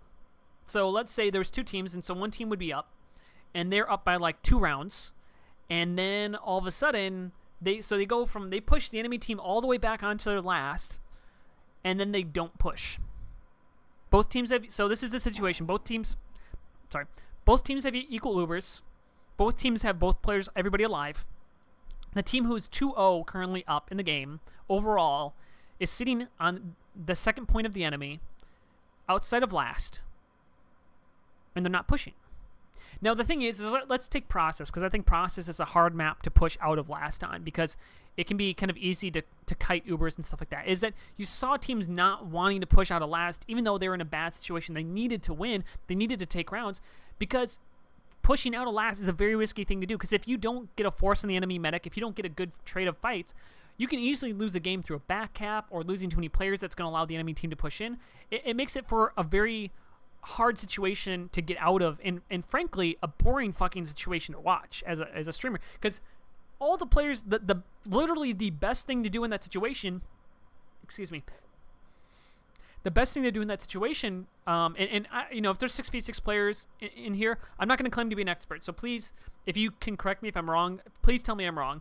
But what I saw teams do consistently inside of I-58, particularly on the last days that I watched, is they would have someone switch to sniper, and they would take 5 goddamn minutes just trying to get a snipe off, because the thing is that, like, worst case scenario, you lose a sniper and you can defend a 5v5 holding onto the Uber, or 5v6, I'm sorry, or your sniper gets a pick and then you're able to push in. There's no upside for the team who already has the advantage overall in score to push into last, to trade those Ubers, when they can just work a sniper in and take all day, and they're draining time off the clock as well. So there's like, it's twofold good for them. And so to me, that speaks to a poor map. That speaks to me as a poor game mode. When the best option in the game, and this is not an unusual circumstance, this is a normal circumstance that happens often, or can happen often. Whether or not teams choose to play this way is up to them, but it's a circumstance that happens consistently, is to do nothing. To me, that is not a good game mode. That's why things like, I'm not saying payload is better than 5v5, but that's why like payload is good, because there's always an objective to do something. So this, and it's not to say I-58 was bad or I didn't enjoy it. There was, I tweeted about it. There was an incredible like push from the last to the first. 6v6 can be fucking amazing, and I love it when it's back and forth. I love 6v6 can be a really great game mode when it's back and forth, and teams actually care about trying to capture the next point.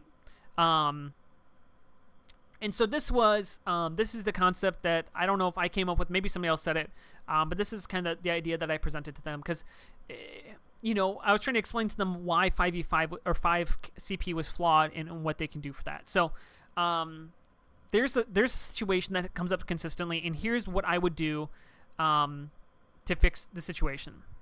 So what would happen is that as soon as a team captures the middle point, a stopwatch begins. And so a team captures the middle point, a stopwatch begins, whether it's like 3 minutes, 5 minutes, whatever.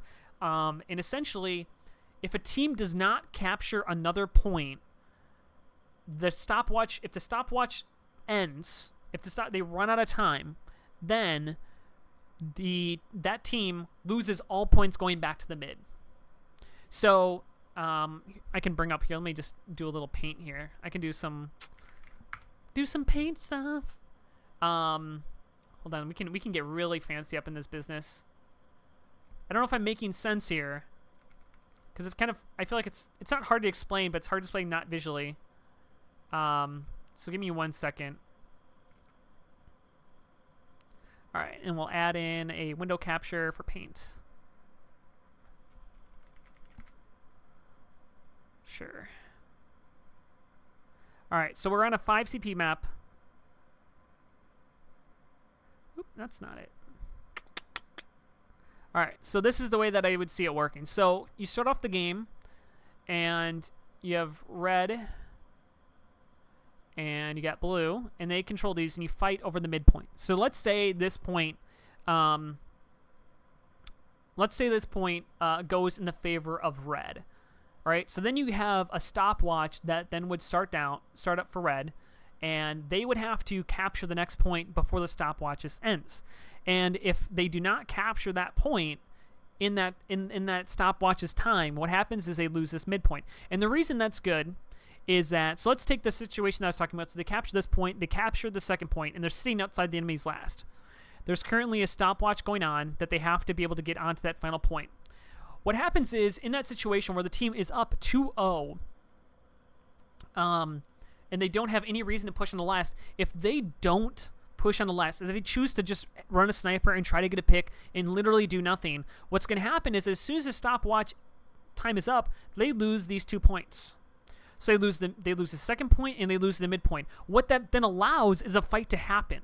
Because let's say you send someone back instantly, okay, we're going to send our scout back to go capture this point. That now creates a 5v6 situation between these 2 points. And so this team pushing out last now has an advantage to try to be able to push out in a good way. Let's say this team stays and they don't send anybody back and they fight a 6v6 fight with the advantage of height or whatever happens. Then what would happen is you would, then it would give that chance so that the team who's pushing out of last, they would have a reason to push out of last because they need to push out of last. And if they fail at that push, this team can capture these 2 points, but this team on last still has a chance to defend the final point more than likely. And so it's... And so this is, again, like, I'm not saying this is perfect. I'm not saying this is ideal. You can absolutely disagree with me. But if you think that the current 5 CP game mode as it stands is correct, I think that's a hard thing to argue. Because I think if you look at it, it would be hard. But this is, I'm trying to think of ways, for me, of how do you create fights, or how do you create the, when you're this blue team in this situation, how can you create a situation that will give them a chance to push out? Because right now, this gives it so that this team right here, they have nothing. There's no benefit for them to do anything, and that's the problem. And so that's my suggestion. That was my kind of idea that I pitched out there. Not saying they liked it. They kind of were like, we talked about it. It wasn't so much that they said it was good or bad. We just kind of talked about it. But see, Connor, so the reason that this would not reset stalemates repeatedly is because then a fight would happen. And if the blue team won this fight, right, then they would be able to capture this. Then they'd be able to capture that, right? Or, if anything, you could, maybe they get these points back and it's a mid-fight, technically they can go fight mid again, or whatever happens. But the idea being is that if a team waits so long to push into that final point, if this team waits so long, these get reset. Let's say it gets reset like this. That's even better. That the only reason it would reset, the only reason this would reset to go back to this circumstance is if the team pushing out loses that fight. And if they lose that fight, they still have an opportunity to potentially even contest second and try to do that. And so, I mean, again, you can disagree with me, but I think to say that it would just continually create stalemates is wrong. But you know what? Here's the thing. I have never tried this. I've never seen a game mode like this. It's possible that my design is flawed. But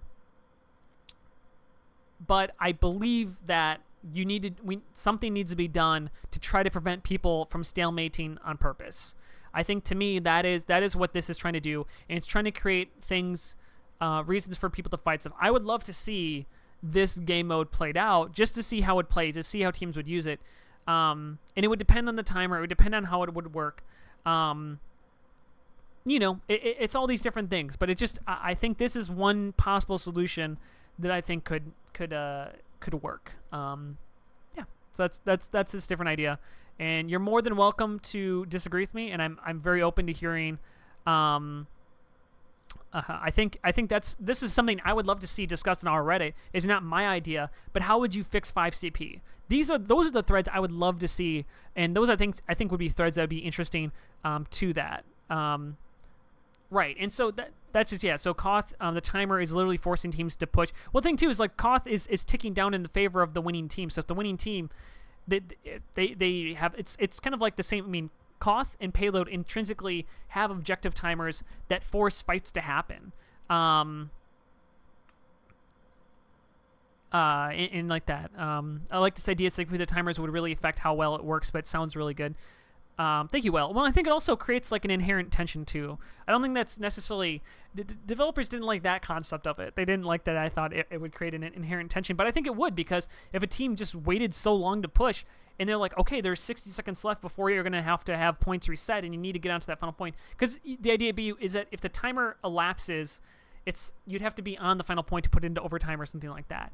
But I think it could be interesting. This is a more controversial one, so I'm kind of interested. I'm kind of trying to read all this.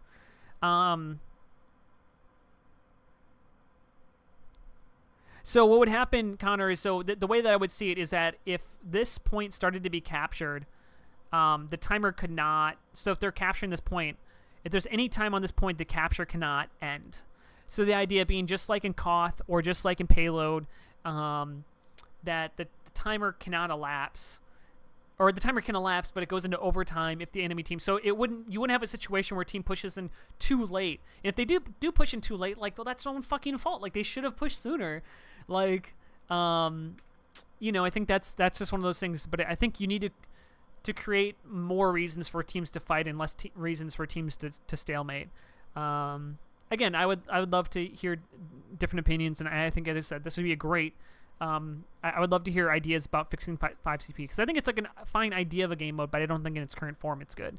And as I said, there's Slin's video, there's Sideshow's video, and I think this would create basically if a team, there's a big down. So if a team decides, so ultimately, I guess the final idea I'll say with this is, I want to create, if a team decides not to try to create flow, not try to win the game, they should be punished for it. So this idea intrinsically would not affect anybody who currently plays the game mode who tries to win the game, right? This idea would probably never actually affect them in any way. This is legitimately just for teams who are trying to purposely stalemate the game when they have the advantage. And that's what this is to affect. This hopefully would not affect anybody who plays the game mode as it is, because it's 5CP, when it's back and forth and people are doing their best, it's a lot of fun. And so I think this has kinks that needs to be worked out, but I think the idea is something that, I don't know, I think it's an interesting place to start to kind of mess around with the game mode. So that is that. One other thing that lastly, I guess I'll add in onto this, is Payload. We talked a little bit about Payload in 6v6 because we talked about Swiftwater before, and so right now they want to see more people play. They want to see more data on Payload before they make any decisions about switching it around. Because I said, like, okay, what if you had it so the Payload would automatically push the cart if somebody touched it? And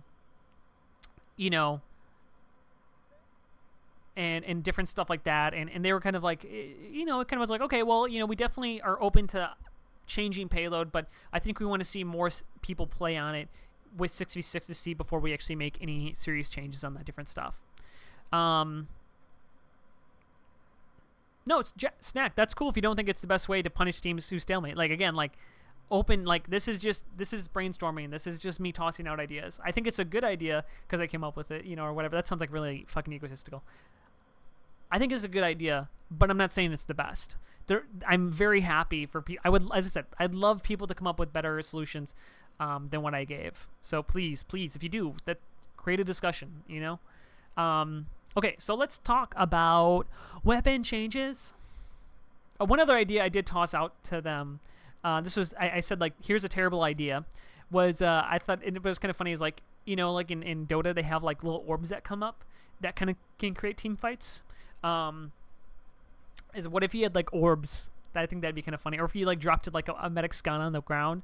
So like if your team like you had an orb to fight over to get like a damage boost, but that's fucking stupid. It's a terrible idea. All right, so weapon changes. So I didn't talk a ton about weapon changes with them. I talked mostly about 3 specific weapons because there's weapons that I just really so that day that I went there was actually the day that the whitelist officially came out and then was officially changed 10 hours later because players hate the atomizer.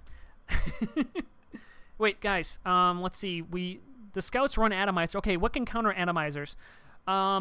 Well, other scouts, but soldiers can't, demomen can, and medics can't counter the atomizer. All right, so does that mean we should run other classes to try to help counter people? No. Let's ban the atomizer. Sorry, I just needed to get a little shot in there. I'm going to get so much shit for Sixes players. I guarantee it. I guarantee how much shit I'm going to get from Sixes players. All right, so... but there's 3 weapons that I thought, to me, were really important for me to talk about for design change. I really wish, like, we forgot to talk about the weapon list because I would have loved to hear all their reasons of this different stuff. But one of the reasons that, they do change weapons, right? Like, if you look at gunmetal, if you look at most of the updates, they come up with a huge list of weapon changes. If you say that, like, Valve doesn't change weapons, they do. They do change weapons. And personally, in my opinion, though I don't think every weapon is where it needs to be, I don't even think it's ever going to be possible to have every weapon be perfectly balanced. If you look at the weapon changes they do make, I think they do a good job. Personally, in my opinion, I think Valve does a good job when it comes to balancing weapons. Sometimes they might over nerf something. Sometimes they do make mistakes like the flog. Though the flog wasn't really... Flog was maybe broken a little bit in some game modes, but I don't think it was broken in like Highlander or 6v6. But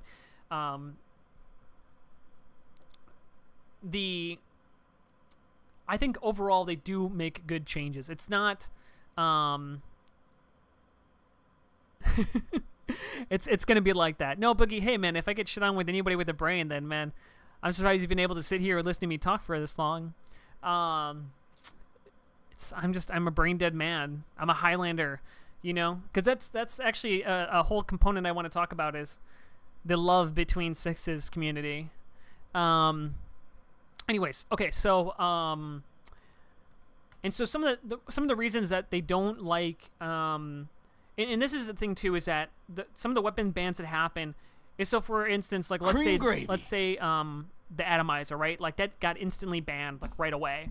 And so what happens is like players go like, okay, we had that, we don't want that, we don't like that weapon, And I think it's like one of these things where it's like Valve kind of expressly said like we would like to see it played more. Like what happens is Valve like this whitelist comes out, and then all of a sudden, people are like, okay, well it's bad, and like Valve's like, okay, but why is it bad?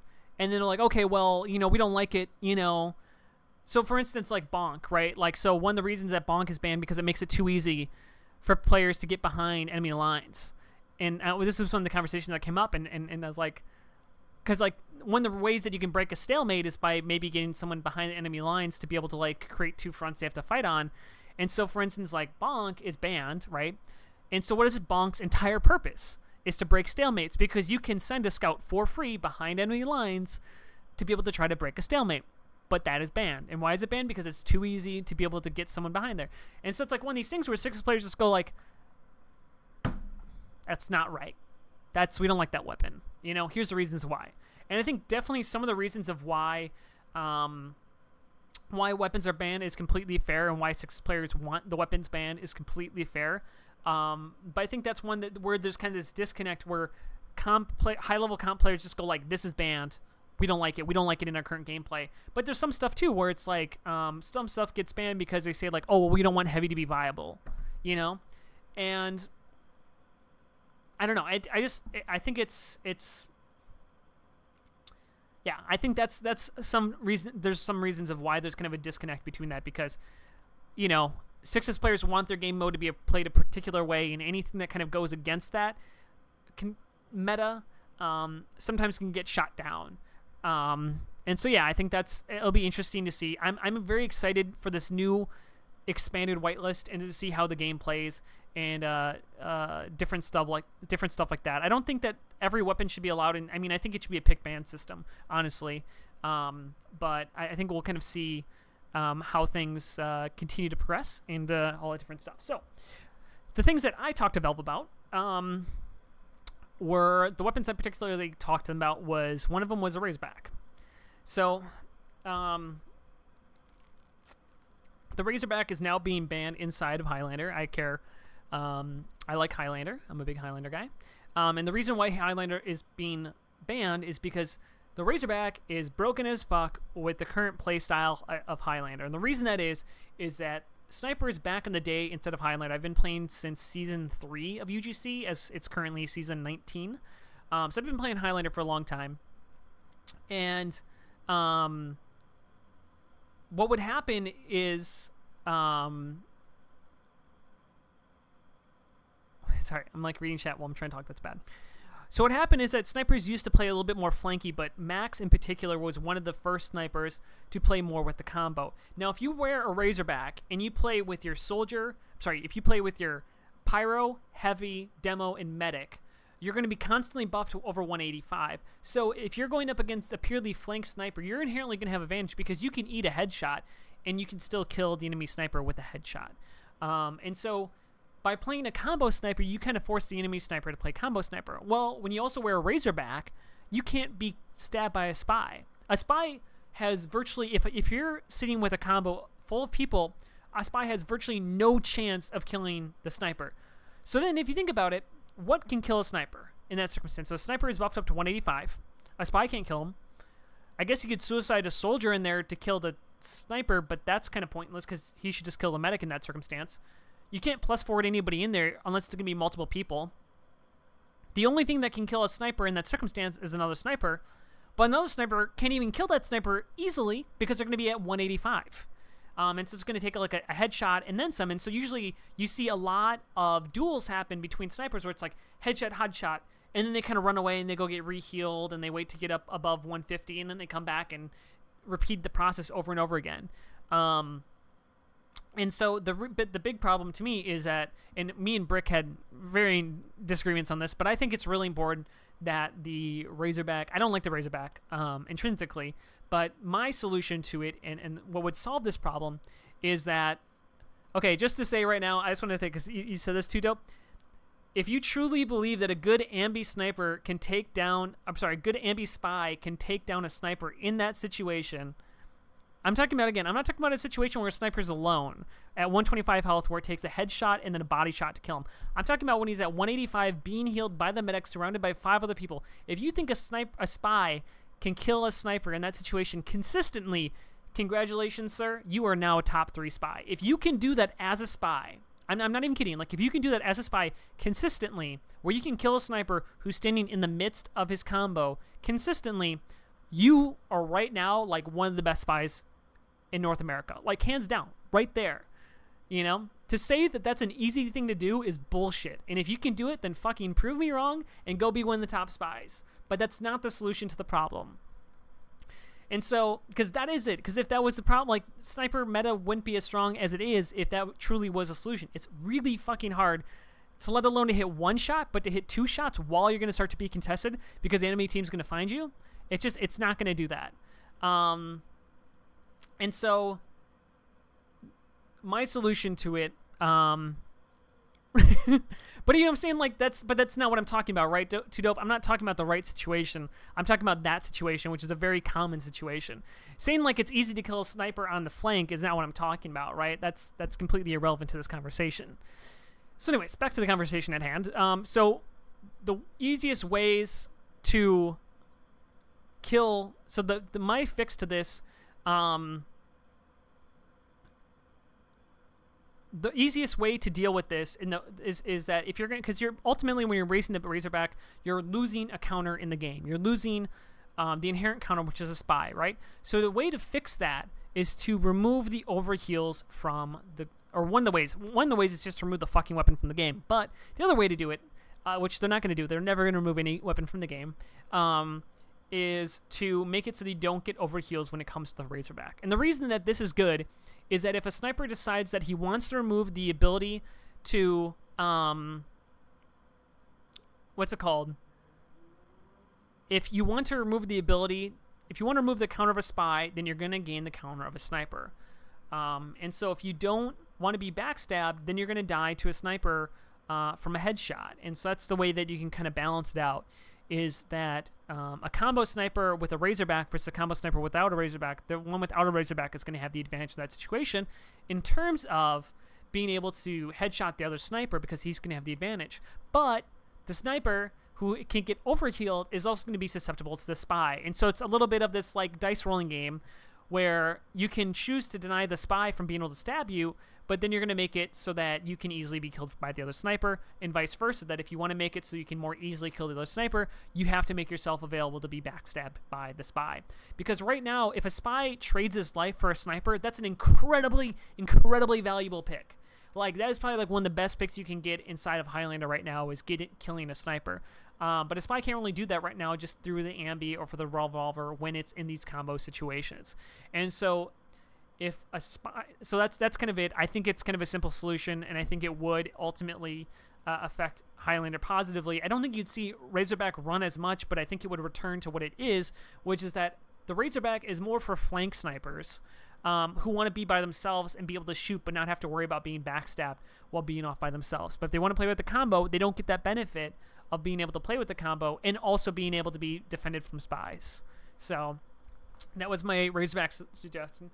And I would say that Valve, like, they're receptive to these ideas. They're not going to commit to anything, right? But that's when I wanted to express the ideas that we talked about. One of the ones we talked about a lot, so the Razorback one was a little bit more simple. The one that we talked about a bit more was the Ambassador. And Spy in general was actually a big conversation point when it came to weapon balance and class balance and different stuff like that.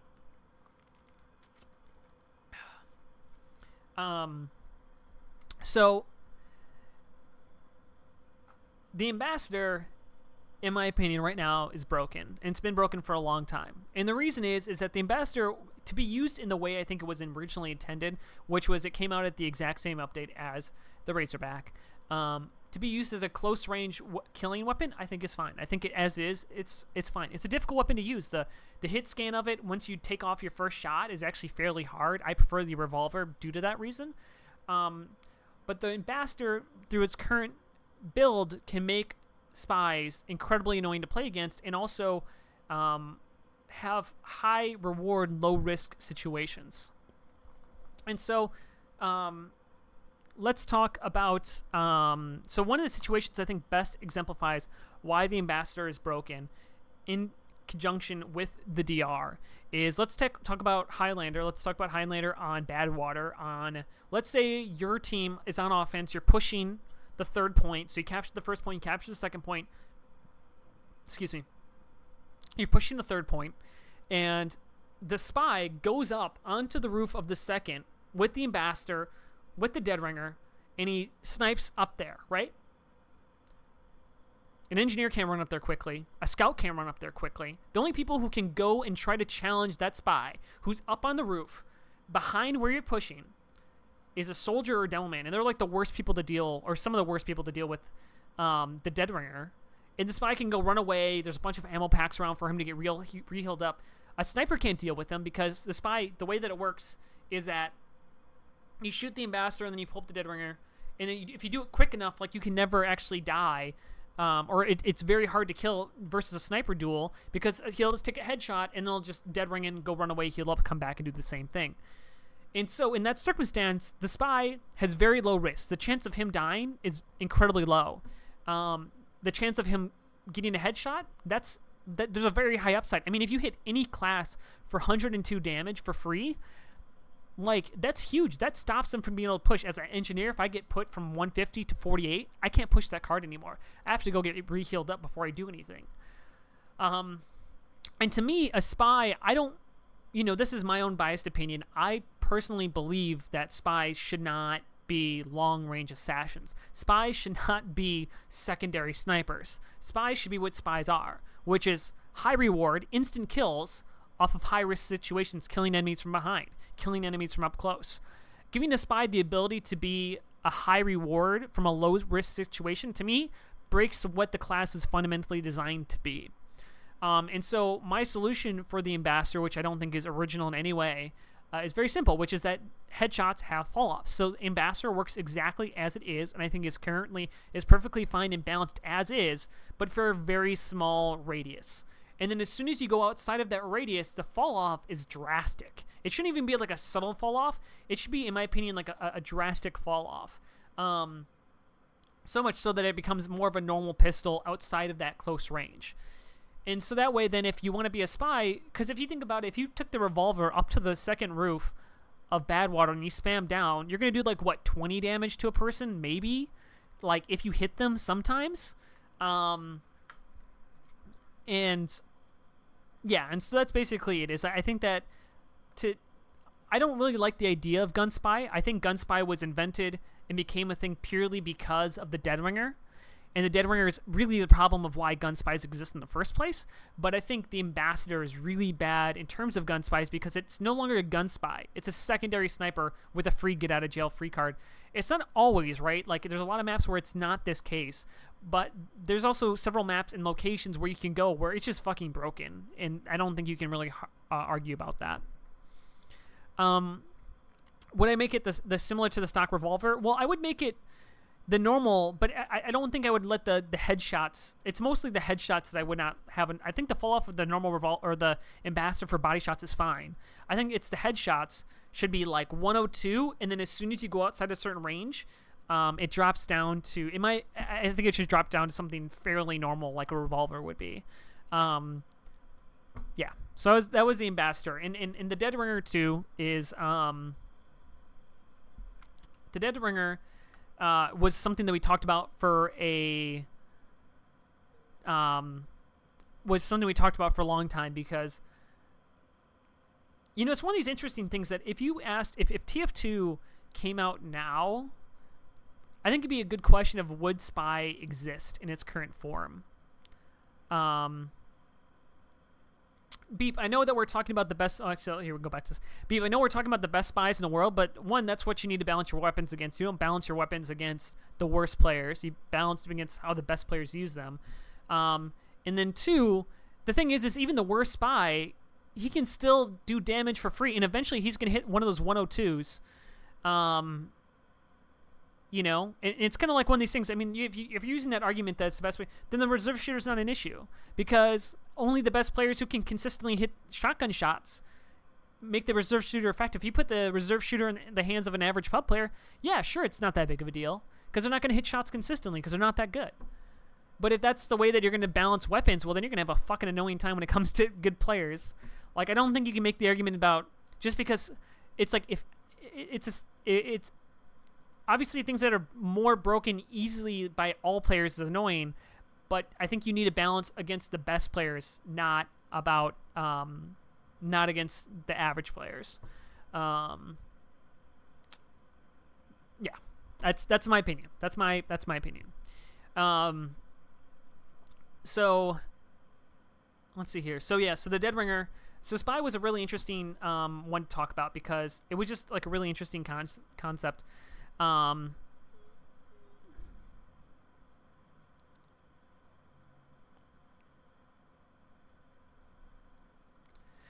Hitting MB headshots reliably and hitting RS shots are hugely different.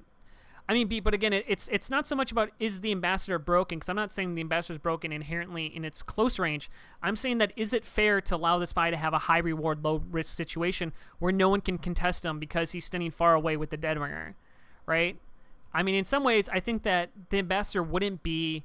I don't think the Ambassador would be nearly as bad if the Deadringer didn't exist. I think really the problem for the Ambassador is not so much the Ambassador by itself, but it's because the Deadringer exists. And so allows the Spy, like... Because an easy counter to the sniping Spy would be a Sniper, right? Because a Sniper would inherently have the advantage in that situation. Because a Sniper might get hit for 102, but then you take 150, you only have 125 HP, you're dead. right? But that's not how it works, because the spy can have the dead ringer up, which is what they're going to use in that situation, and they have almost no downside to be able to potentially get headshots out. And you don't you don't have to play against the best spies to be effective in those situations, to be a nuisance enough in those situations to have it matter. So even if you're not like the best player in the world who can consistently hit headshots, I understand what you're saying, that there's only a few people who can really, really make it terrible.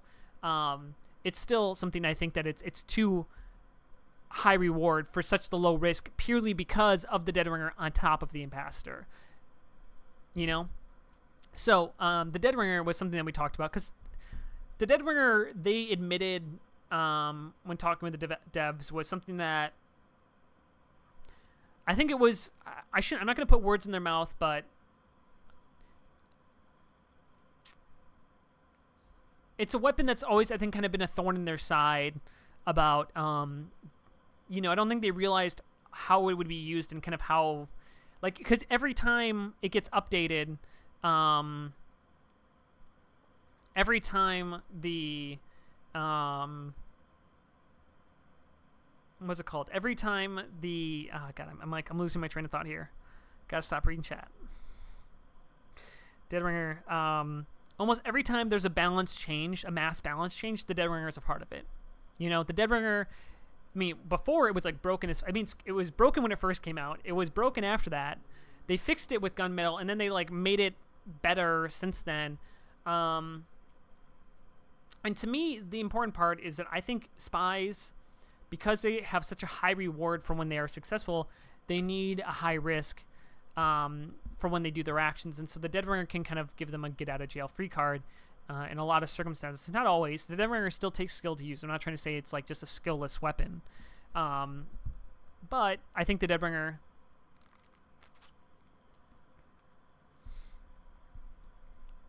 what's it called? Well, so Lou, I just wanted to hit this point real quick. So when I say that you should balance weapons for the top level players, I'm saying that you make it so that the weapons aren't broken for the top level players. They would still be good. Like, the rocket launcher is still good for pub level play. The cow mangler is still like, the only reason that's only better than the normal one is just because it's just like, I think it's, I don't think it would make pub play any worse, right? That's not what I'm saying. I think inherently, you balance weapons inside CSGO, you balance stuff inside of any game for the best people in the world who play at it to some degree. And I think inherently it makes the game better for everybody else. I think doing a bottom-up approach for designing weapons is not good.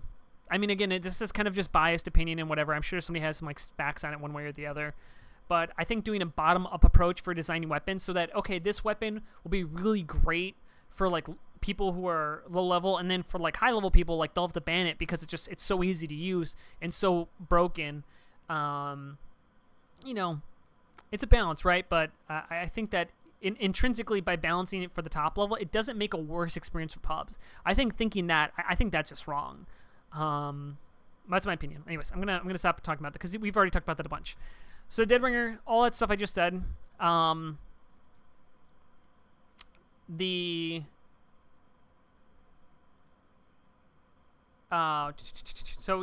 basically they've always touched it. Spy's been just kind of this weird thing. When we were talking about spies, it was kind of funny because the developers were like, oh god, fuck spies. Like, they weren't like completely, obviously like spies are not going to be removed from the game, but it's like, I think to some degree, like, everybody loves and hates spies at the same time. Like, I'm originally a spy main. I love spies. I think spy is some of my favorite gameplay to do. Especially like in like just like raw spy, like in Viswatch, like really having to use your intuition. I don't know, just like there's so much, like spy is like, I think just this like beautiful, like one of the most well designed classes in the game. And then you have the dead ringer, which just fucked everything up. I really hate the dead ringer. I really just don't think it should be a part of the game. I think what they did with the gunmetal update, when they updated it to that point, I thought it was in a good spot where it made it to be a real challenge to use, because I think a lot of spies use the dead ringer as a get out of jail free card when they put themselves in a bad circumstance. And what I liked about the gunmetal update is that if a spy did that, they would get punished for it, or they had a better chance about being punished for it. And if a spy used the Dead Ringer in a more sensible way and didn't put themselves in bad circumstances, it would still be effective. Spies at high levels still use the Dead Ringer, even after the gunmetal update. You just saw, I think, more of a Inviswatch working its way in there because the Dead Ringer just wasn't as powerful as it used to be, and you couldn't just use it as you used to, which is that I could just like put myself down to 10 HP and then Dead Ring away, like I talk about in my video against Max. So how to fix a Dead Ringer is kind of an interesting quandary. Personally, a couple of solutions that I kind of tossed out there and kind of different ideas that we were kind of going back and forth on. One, I just said, like, put it back to where it was a gunmetal. I think it was good. I think it was in a good spot then. Two, I think a way that would be a really subtle way to nerf but kind of or side grade the Dead Ringer is to make it so that it takes full critical damage, or at least that it takes headshots. So the reason that this would be good is particularly for the ambassador spy that we were talking about. If a spy gets headshot by a sniper, that means the spy is being so obvious that a sniper can kill them. And I think that's one of those circumstances. So if you have a spy who's trying to be a long-range presence, he can die to a sniper who will inherently have the advantage over that spy because a sniper does 150 versus the top damage currently, which is 102, and does not kill a sniper in one blow from long range. So I think that was like one possible solution. I'm not saying it's good. I'm not saying it's correct, but just kind of like tossing ideas out there about things you can do. One other thing that I thought would be interesting is just if you changed I don't think I suggested it, but I was kind of thinking about it after the fact, is that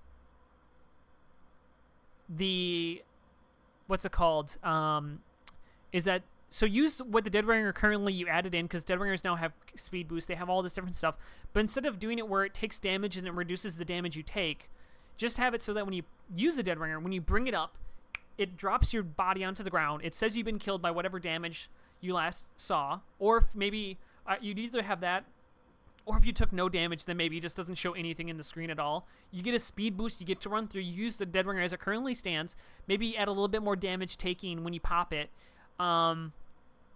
But that way, then, it's not so much a thing where if the spy can't, like, bring up the Dead Ringer to stop them from dying, right? The spy can't go like, oh shit, I'm in a bad situation now, I'm going to use the Dead Ringer, and then as soon as I take damage, it's going to be reduced, and then I'm going to be able to run away. If a spy pulls up the Dead Ringer, like, I'm going to know where they are. I can still shoot them, and they will take increased damage, so you can't, it's not such a get-out-of-jail-free reduced damage off that initial damage I'd take kind of an idea. I don't know if it's correct again, I just think it's kind of interesting. And I would love to see the Dead Ringer just kind of like just designed from the ground up to be a different way, because I just don't think that the way it is currently or how it's ever been has been a good design. But what's it called? You know, and I think that the idea of using the feint idea of when you bring it up, you do a dead body onto the floor. I'm sure that's something they initially brought up, and you know, but I think it'd make it take more skill, and I think it also could be more interesting, you know. But it's yeah. Anyways, I think the Dead Ringer needs change, and I'm curious to see what they'll do with it next. So finally, on some of the weapon balancing stuff. Is one of the things I had a couple questions to them on weapons in general, so like the Fist of Steel and the Darwin's Danger Shield, the Short Circuit, and the Spicicle, are all examples of weapons which are put in the game which remove direct counters that exist in the game. So if you're running the Ambassador, the Spicicle, and the Dead Ringer, also known as the complete 100% skill set of Spy, you will it's the equivalent of Skill Command inside of Hearthstone. Is that, you know, you're removing inherent counters to the game. Fist of Steel remove counters of snipers to heavies, because heavies can no longer die to a fully charged headshot, whereas a sniper can do up to 450 damage, which is exactly the maximum health a heavy can have, but with the Fist of Steel, that's no longer true. The Darwin's Danger Shield forces the other sniper to run the Darwin's Danger Shield as well, because you can no longer instant headshot the sniper. Sure, you can shoot them with an overcharge, but the thing is that nobody uses the overcharge, or if you're going to slow peek, that means you have to slow peek the sniper or have the other sniper peek into you, but that means you probably have to slow peek them because you're charged up, which means you're probably going to lose that duel. The Short Circuit I don't like because it counters demos and soldiers, which are inherently the counter to engineers with their sentries and their guns, as well as engineers are just, I mean, if I go 1v1 against a full health soldier, I'm going to lose it probably about 70% to 80% of the time.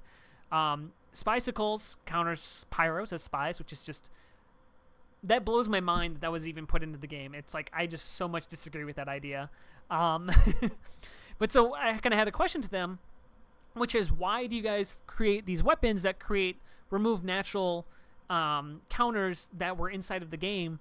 And their response to that was kind of like, you know, this is one of the reasons I love Valve, is like, well, we just wanted to kind of see what would happen, or we wanted to kind of play around with this game design element, or, they kind of wanted to experiment with it. And that's honestly what makes great games, is experimenting with it, and trying to push them at, or trying to do different things and experimenting with it. But I think ultimately, now that they've like come around the other side, and they've now have like 8 years of experience in the game and play around with this different stuff, the general consensus I got from them was like, you know what, I think in hindsight, it probably wasn't best to remove inherent counters to the game. So, how much they'll actually go through and try to change this stuff, that's questionable. I'm not 100% sure. But I was really happy to hear them kind of discuss this and just kind of be like, you know what? Some of these were a mistake, or some of these aren't, in hindsight, didn't meet what we wanted it to do. And I thought that was really great of Valve to be able to admit mistakes, or at least to be like, you know what, maybe we weren't right on this. And again, like I've talked about this consistently throughout this, like that was Valve's MO, was not just like standing behind the decisions they made, but constantly to question them. And that was one that they questioned themselves on. Weapon changes. And then I think the last thing I'll just kind of speak about weapon changes, so you guys can ask some questions before we switch topics here. I think it's important to understand that every weapon doesn't need to be balanced for comp play, but it can't be overpowered in comp play. So for instance, like the Frontier Justice, if you made the Frontier Justice viable for comp play, right now in 6v6, Frontier Justice is like not good. Highlander, it could be on the fringe usable, but still not that good. But in 6v6, like it's almost not usable at all. Except in like really fringe cases, like even more so. But if you made it so that the Frontier Justice was even better than what it was, inside of sixes, you would actually make it so like it's broken as fuck inside of pubs. And so I think that's one of the challenges that Valve has when it comes to balancing weapons, is how do you make it work for both game modes? Because I don't think you can do it. It's a really hard task to do, and I have a lot of respect for them, because it is a very hard thing to do, of like, how do you do that? And again, like I'll speak to it again, it's like, when Valve does touch weapons, I think they do a good job with it. They just like to take their time with it, and I respect that out of them. Hold on, I'm going to turn on a light here.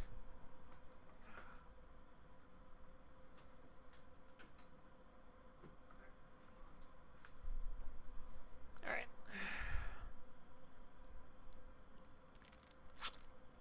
Alright, moving on. Thank you guys all for hanging out with me. Alright, so, pro versions of maps. This is something that actually came up during the launch. I don't think we talked about this in the actual sit-down meeting and stuff like that. And,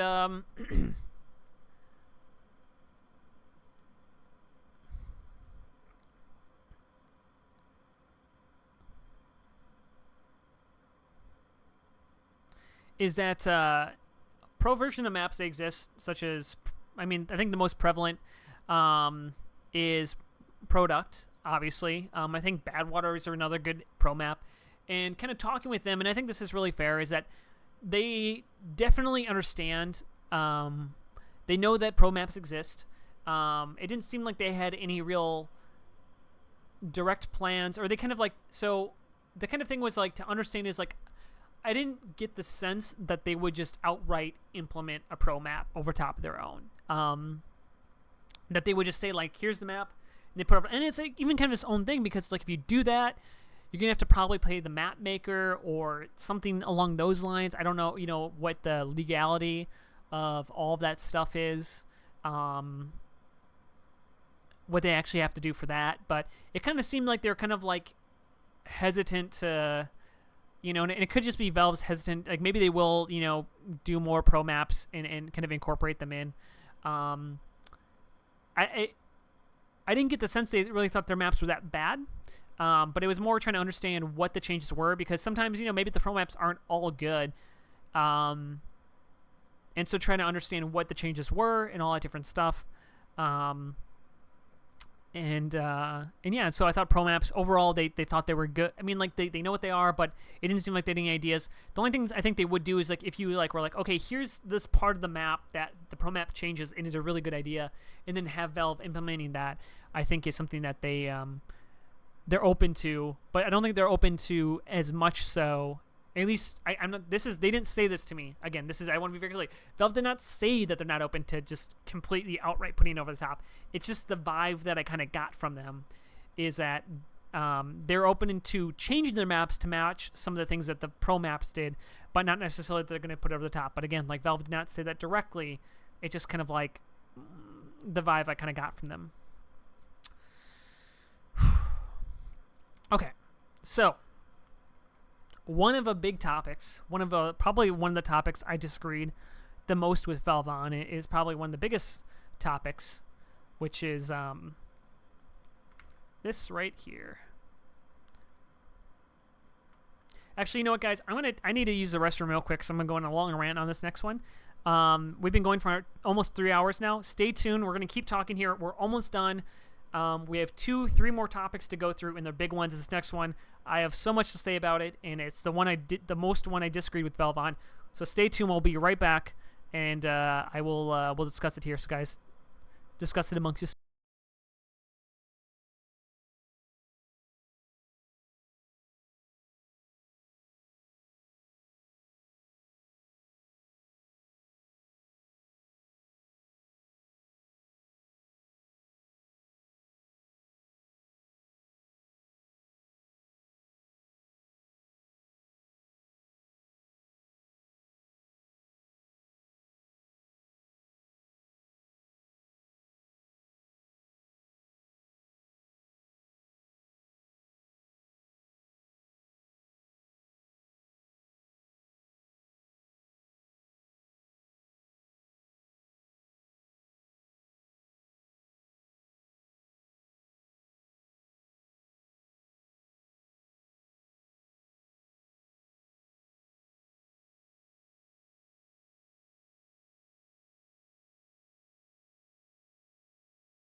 Okay.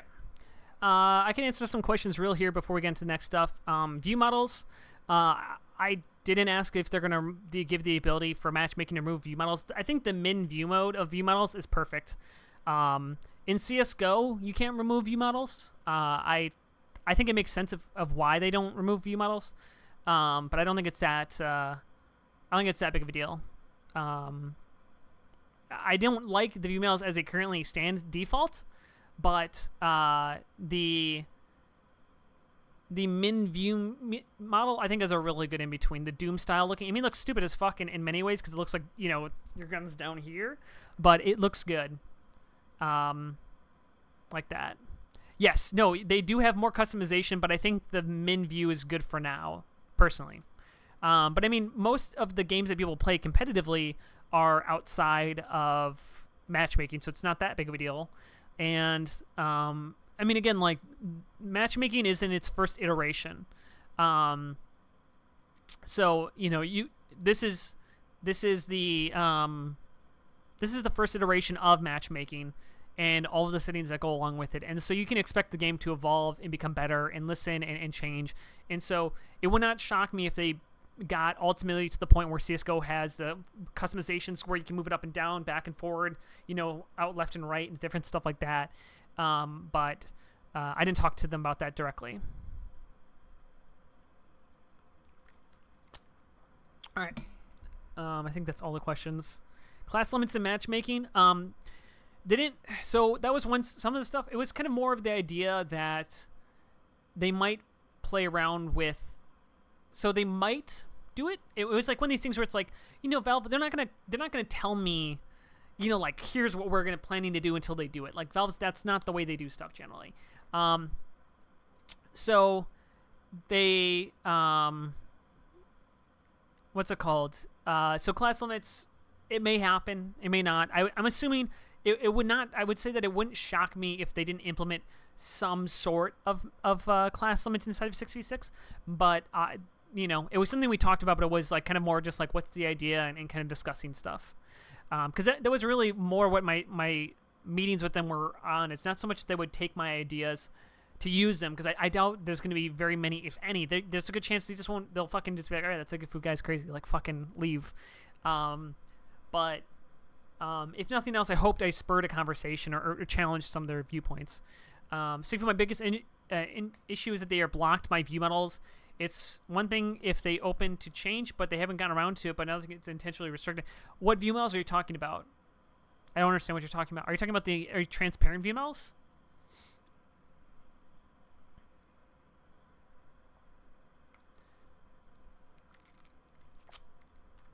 I'm not sure what really you're talking about there. I would be surprised if they did 3 offensive classes and 2 defense and support. That'd be even worse than 6v6's restrictions. If I had to take a guess, we didn't talk about specifics in any way. If I had to take a guess, I think it'd be like a much more general kind of a thing. I made a view model mod that hides them per weapon per class and decides to remove them in order to block matchmaking intentionally. It was big on TFT for a low. Okay. Yeah, I mean, I used hide view. I also had I wrote my own script, which still works outside of matchmaking, which hides and shows them based on what weapons you're using and stuff like that. But I haven't found an issue ever since I switched to the min view model, like the one that's down here. I've not had any issue. And as I said, I like it, because that was one of the problems I had as a streamer, is I think having view models on is good for the viewer, and especially for the casual viewer. You just all of a sudden see like shots coming out. If you don't know if you're not a comp player, you might not be able to figure it out. And so I think that what's it called? Yeah. So I mean, that's fair. I mean, YTT. I don't know. I couldn't tell you. I mean, if you could send me more specifics about it, feel free to do that. But I don't really know if I understand fully what you're talking about here. And I think it's probably going to move on for now. But I appreciate what you're saying, and feel free to, send me like an email or something. There's a if you go to my Twitter, there's an email you can send me, and do that. The FOV limits are annoying, but I think that again comes to like making the game look ugly as fuck. Because if you do 100, like your game looks like this, and I don't think they like that. We didn't talk about FOV limits. I'm just guessing given everything else they said. Again, but ever since they added min view models, I've not run into any issues. So, all right. So, the next big topic, this was really important to me. Prize money. So, this has been a conversation I think that has been growing over time.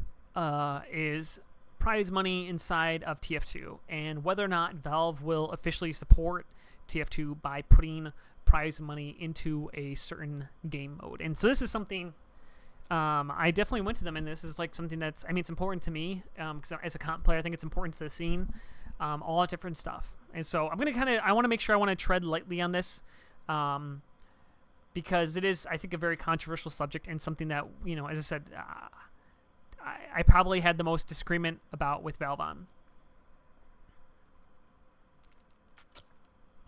So, I apologize. Is that annoying, by the way? I can do that further away from my mic. Let me know. I've been doing it for like 3 hours now. I guess it's kind of late for that. So,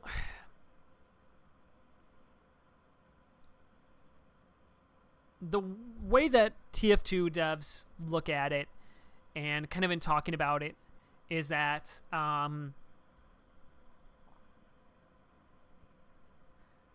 when they supported Dota, when they supported CSGO, they've already had thriving, organically created scenes. Valve didn't put money into them ahead of time. They kind of already grew to be the games that they were competitively. And I think to some degree, Valve, I think their stance on it right now is that they are ready to support the competitive financially when the time comes. And that could be 6 months from now, that could be tomorrow, that could be 5 years from now. When the time feels right is like when they're going to do it. And to some degree, that's when like you see like an increase of everything that happens. And it's one of these things where it's like TF2 is the fourth most played game on Steam, yet the viewership numbers on Twitch are under 50, under the top 50. And so it's one of those things where, if we truly had a great game mode, if we truly had, the game mode that was, if sixes, the restrictive sixes that currently exist, though it's less restrictive now, but if you had the restrictive sixes was the best game mode, that was the most, the best thing inside of TF2, you would see absolutely amazing viewership for that. You would have seen it grow, the competitive scene grow from it, but it hasn't, right? Like, it's big, right? It's, what I-58 had, 8,000, 7,000 people watching. But it's not like huge. It's not, it just hasn't really grown from there. And to me, though, I think there's a lot of reasons why that is. Well, the thing is that it's big for TF2, right? But the numbers are tiny in comparison to other games. And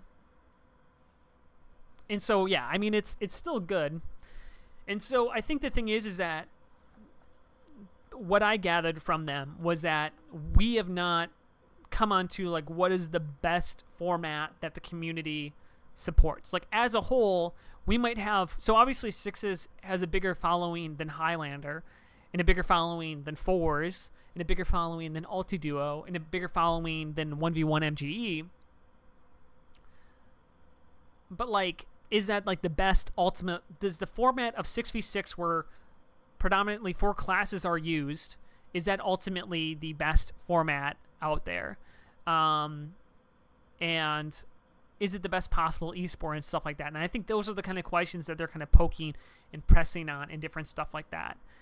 But I think the thing is that for you to compare TF2 to Dota, for you to compare TF2 to CSGO, it's not fair. Because TF2 inherently is going to have a harder time of gaining viewership in comparison to those games. Because in Dota, for instance, if you play a Dota game casually, competitively, whatever the hell system they have there, if you play a Dota game, you can go watch the International and you get it, right? And if you play CSGO, if you've never played matchmaking, but you go watch a pro tournament of 5v5, you might question, like, oh, why are they using, only 5 people and not 12 on a team? But you get it. Like, you can watch the game and you get it. If you are a person who's only ever played in Valve pubs and you love TF2 and then you go watch I-58, you're probably like, what the hell is this? Why are they doing it like this? I don't think TF2 inherently, and this is where my opinion is I don't think TF2 casual and intrinsically translates over to TF2 6v6. I think Highlander is almost a direct comparison. I think you can, what's it called? Well, so, okay, Legendary said, not true at all. The heroes picked for TI are almost never the same as one is pub. But that's not what I'm saying, right? I'm not saying that the gameplay is the same or it's high skilled, but I'm saying is that you understand Dota as a game mode by playing it a little bit, even if you don't understand, like, all of the metas that they do at a high level versus what they do in the low level, right? But you can do it. Like, if you go play, the difference is like, let me put it like this. If you toss around a football with your friend, right, back and forth, that doesn't mean you understand a football game. It just means you understand, like, okay, this is how you throw a football around, right? If you go play football, even if it's at a low-level rec league, you probably have a better understanding and you can find football more watchable as a sport. For Dota, you go play, it's not something different. They're not playing a different game in TI than what you're playing casually. It's the exact same game, the exact same format. I mean, I shouldn't say that. I'm not actually 100% sure. But it's very close at the very least. And so you can watch it. It's very similar in that way. Whereas TF2 to me is much more of that way of like, Gibbous, and you have heavies. Every class is standard for snipers and spies and all these different things, and engineers and payload and all these things that just don't exist inside 6v6 gameplay as they currently stand. And so I think this is one of the things that is the challenge, and so this is why I think the challenge is for the TF2 community that we need to accept is how do we make a game mode which is interesting, fun, and also approachable by the casual viewer, because that's how you're going to grow your viewership. Generally, I mean, because if the current format was correct, if the current format was approachable, and if the current format was good, we would see bigger numbers by now. But the other thing to kind of counter my own point right there is one of the reasons why it's not approachable and why it's not to be good. Oh yeah, is that there's no easy way for a community person, somebody who wants to learn how to play 6v6. It's not a simple process. It's a very manual, outside, the process of being able to go do it. So if I want to go learn how to play 6v6, I have to go, find my own team. I could go to TF2 Center, but if I'm like a pub person, I'm going to get stomped. Like if you are not an actual good player at TF2, you're probably going to get stomped if you go play in like a TF2 Center. And that might be like really disheartening. People, particularly in 6v6, and I mean this in like, I could say no offense, but I mean, I don't know, whatever, but I think 6v6 is not, I mean, any community really, but 6v6 is not, it can be very, very toxic. And the thing is that if it's one thing to be in a game where people are toxic, but there's your same skill level. It's another thing for someone who's like a higher skill level, you'd be like, God damn, you're shit. Why the fuck are you playing this game? You need to play more, and so I don't feel like there's a really good entry point for people to make that jump from going around from playing, tossing around the football to actually playing football, to be able to appreciate the sport at a higher level. I don't think that jump is currently easy, and that's what hopefully matchmaking will be when it gets this MMR update and this ELO update or whatever they're going to do for the better balancing system, so that the people who are at a low level can make that jump from casual to competitive, and it's not such a jarring experience, and the toxicity is not as bad, hopefully. To be able to get people involved into it, and that hopefully will then grow the viewership and different stuff like that. Also, I mean, you have stuff that Banny just what's it called? I mean, don't get me wrong, Trium, that toxic people in the community in Sixes, they're the vocal minority, but most people in the community aren't toxic and they're open to Valve ideas. Though you say that, I mean, I can tell you that a reason of, well, I'll get into it. I have a whole thing, but yeah. So I think that's one problem that is just existing inside of TF2, and I think that's what matchmaking is fixing and is going to help fix, is to try to create that, that bridge between the two.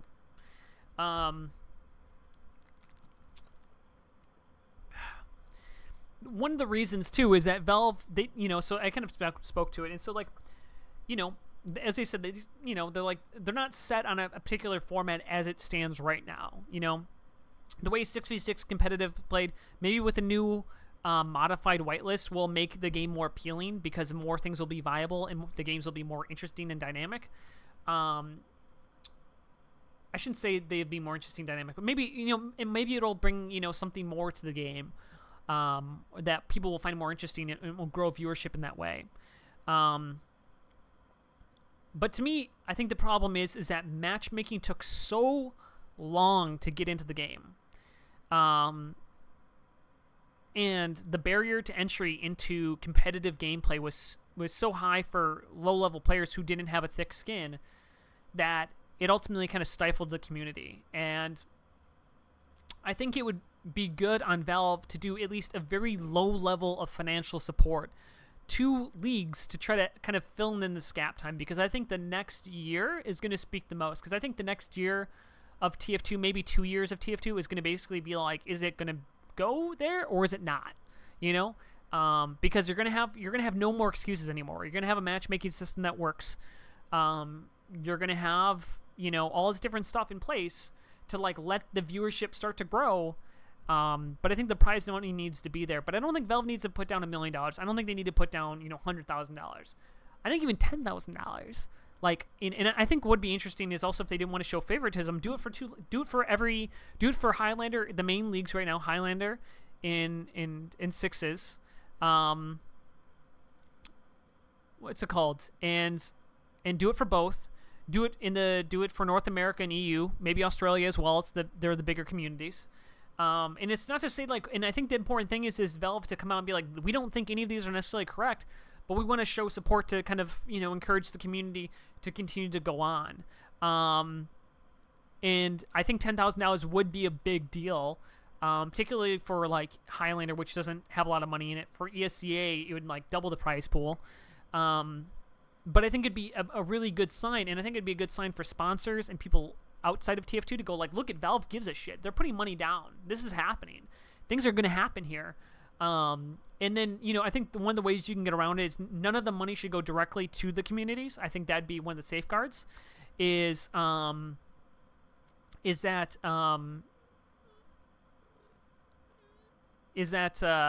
if you had the money go directly to the players, and if you had it be on like a delay of like 3 months, so like if anybody got back banned or anything, because that'd be a huge risk, is people trying to get money like that stuff.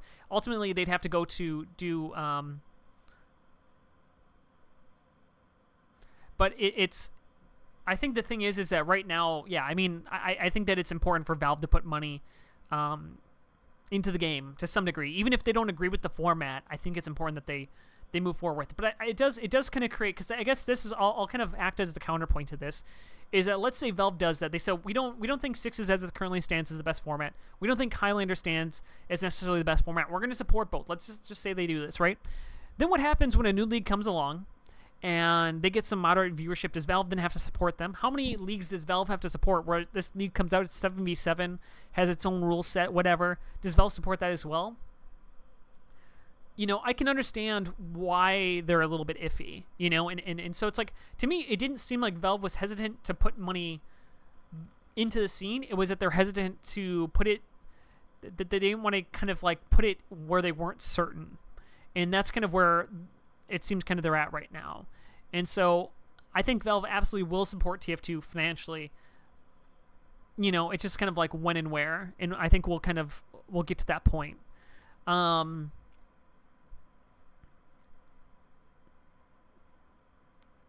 Well, and the thing, but again, like, you know, and again to the point of like, you know, CSGO has a lot of money, Dota has a lot of money. It's because they already had success before Valve came in there, and then Valve topped it off. Valve like took it on an upward trend and then kept it going. So yeah, and I think the other thing too is, so another reason for all this different stuff right now is that there is a divide in the community between what people like for their favorite formats. And so right now, personally, I like Highlander. I like Highlander more than Sixes. Like, I don't know. I don't really like Sixes that much in its current format. I enjoy it. I play it. I played it a bunch, you know. And I don't think it's a bad format. I like Highlander. You know, there's a bunch of different reasons why, and we can argue about why one's better than the other or anything like that. But, you know, it's personal opinion, right? Some people like soccer. Some people like football. Like, personal opinion. But to me, there is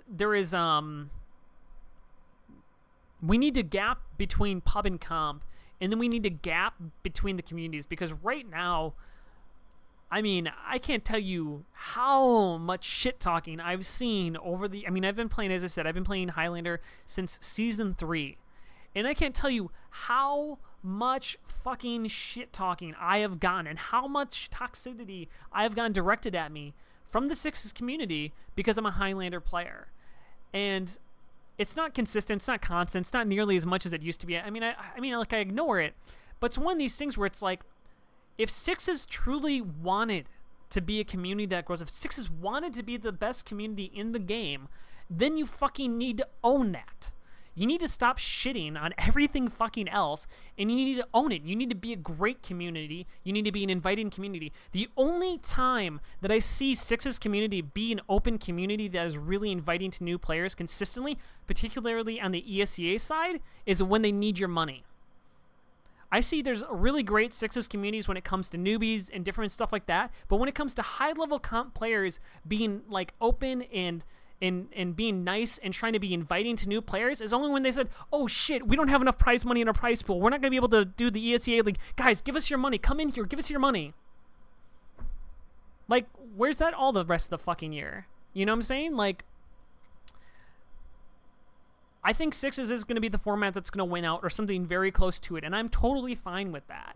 But I think that in some ways, some of the reasons of why the Sixes community has struggled is their own fucking fault.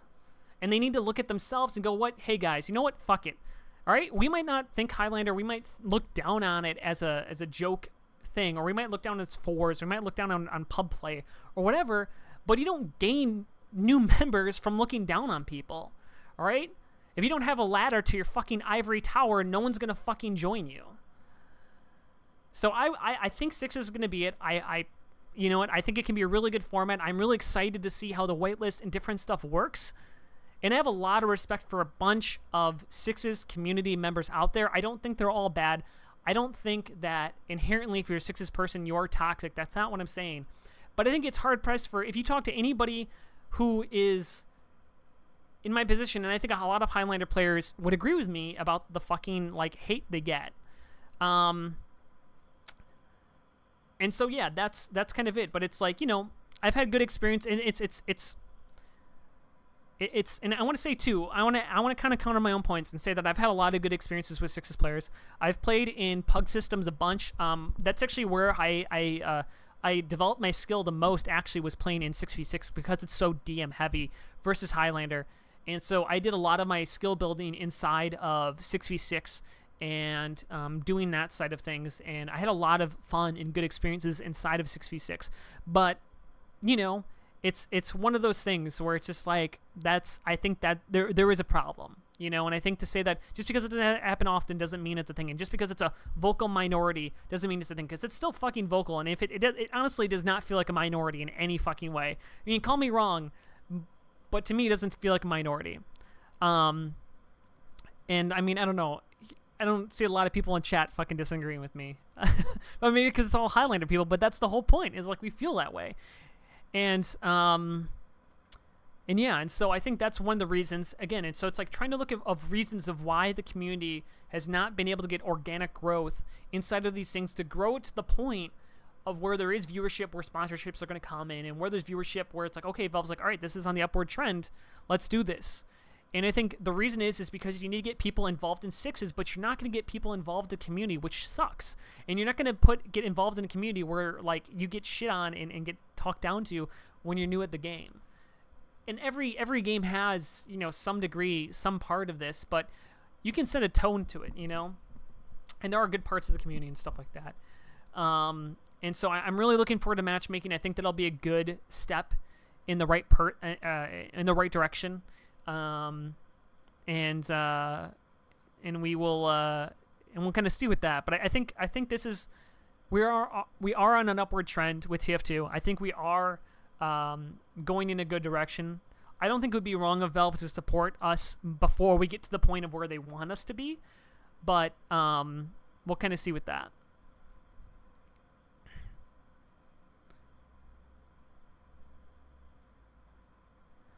All right, so let me see here. I don't know if you guys have any questions, thoughts. I mean, I haven't been reading chat as much during that stuff, but that's kind of my viewpoint on it. Or if you think I'm completely wrong, like, feel free. Like, seriously, if you think I'm a shithead and you have a reason, like, I would love to have a discussion on this, because I just said some fucking real talk things, and right. It's like, if you had to say, like, I mean, to put it simply, like, I think if you had a, like, what's easier to get into, Highlander or Sixes, even at the lowest levels, I still think Sixes is probably a little bit harder to get into versus Highlander.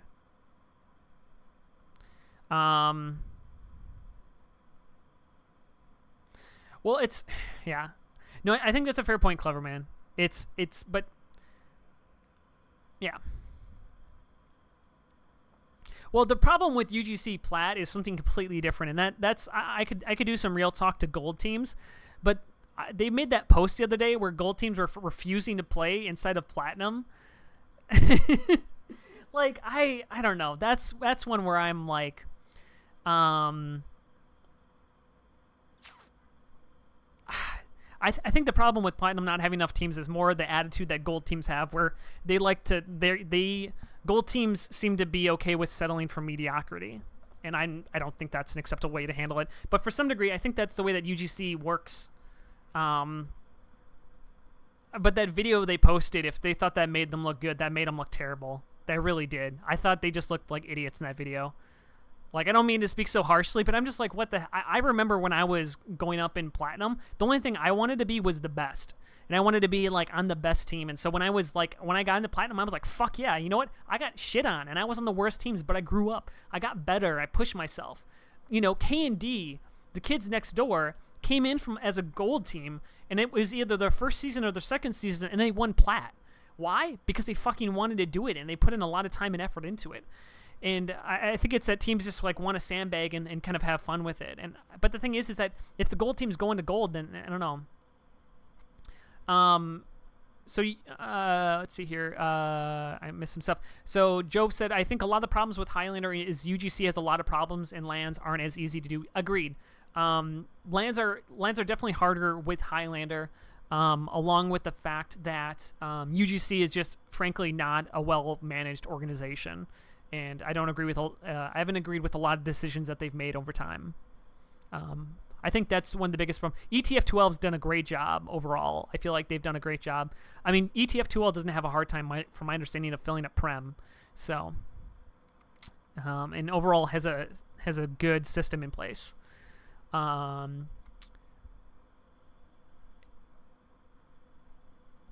that's a UGC. So yeah. Let's see. I just got done with a pug where I had to teach people about sixes, and the biggest point I had to talk with them is why we play the way we do. Yeah, I mean that's the biggest thing is, well, yeah, I mean if you haven't never played sixes before, there's definitely like a change of pace from playing in a pub.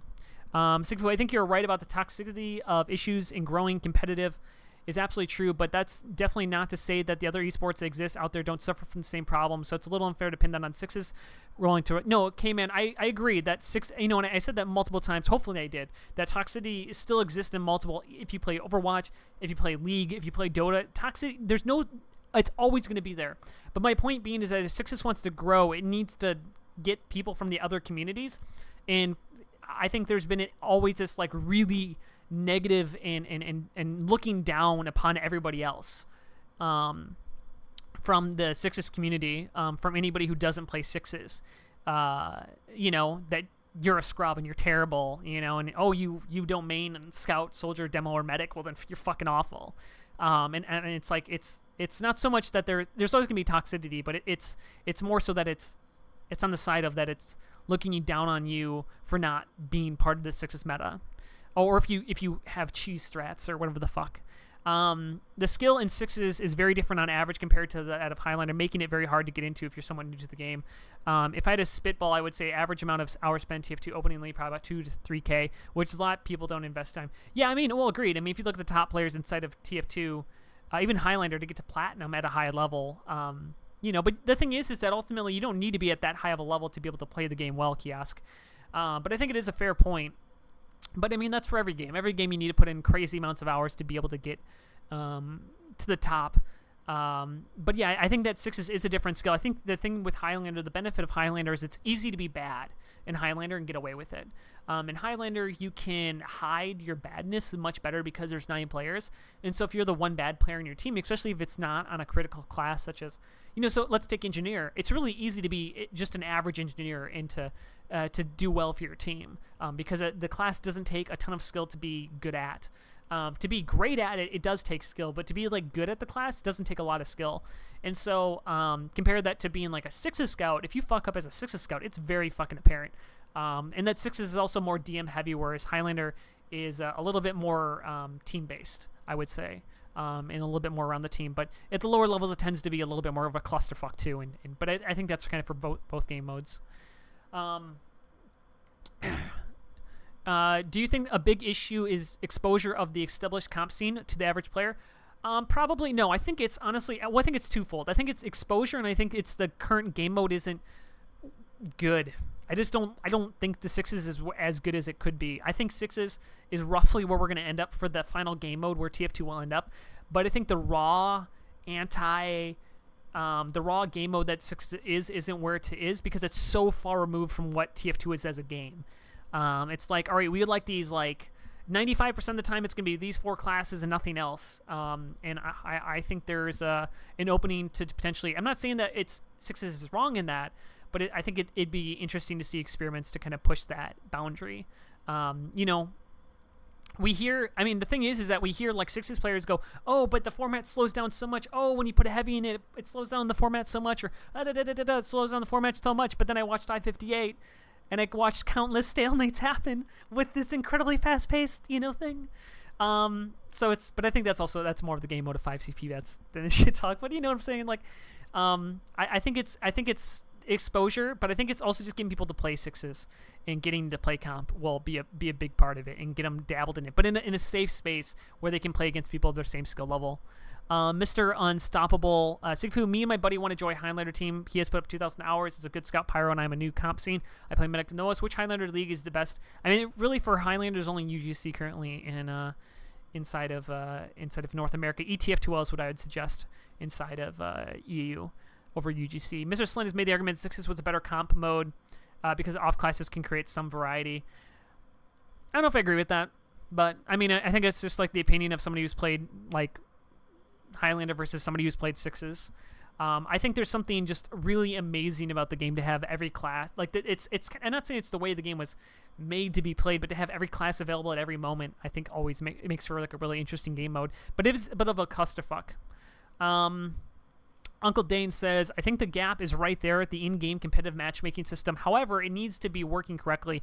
The weapons need to be balanced. That's in Valve's hand and what they need to do in reality. I think it can create a new more open Sixes community. Do agree that Sixes community rejects new players and has a general aura of toxicity surrounding it at the moment. Yeah, I agree, Uncle Dane. And I think that's ultimately it is. I don't think there needs to be balancing of weapons inside of the Sixes. And stuff needs to be reworked, but I think it's the progress, and I think the new whitelist is good, and I'll be curious to see if that opens up any new gameplay styles of that. Oh my God, did my Moobot shut you down, Uncle Dane? It looks like it did, actually. But there you go. Let's see here. I'm trying to like read through the messages. I think that's most of them. All right, so that was a big thing. And then I had some stuff about the TF2 beta, but you can go look at my Reddit post if you want to talk about that. Guys, I'm going to do some final talking here. If you have any questions that I have not hit, any questions you wanted to ask, please toss them in chat now. Put @Sigafoo inside of it. No, the thing is that it is in the community's hands. It really is. It's in Valve's hands, but it's in the community's hands as well. To say it's all in Valve's hands I think is not correct. So I want to talk kind of finally, my final point that I want to talk about is okay, well here, let me see here. Smitty, Sigafoo, I'm not trying to sound like rude and stuff, but you said Highlander is more interesting to you because all the classes are in the same time, but how is a majority of Highlander being sniper duels more interesting than stalemate and Sixes with 2 snipers trying to get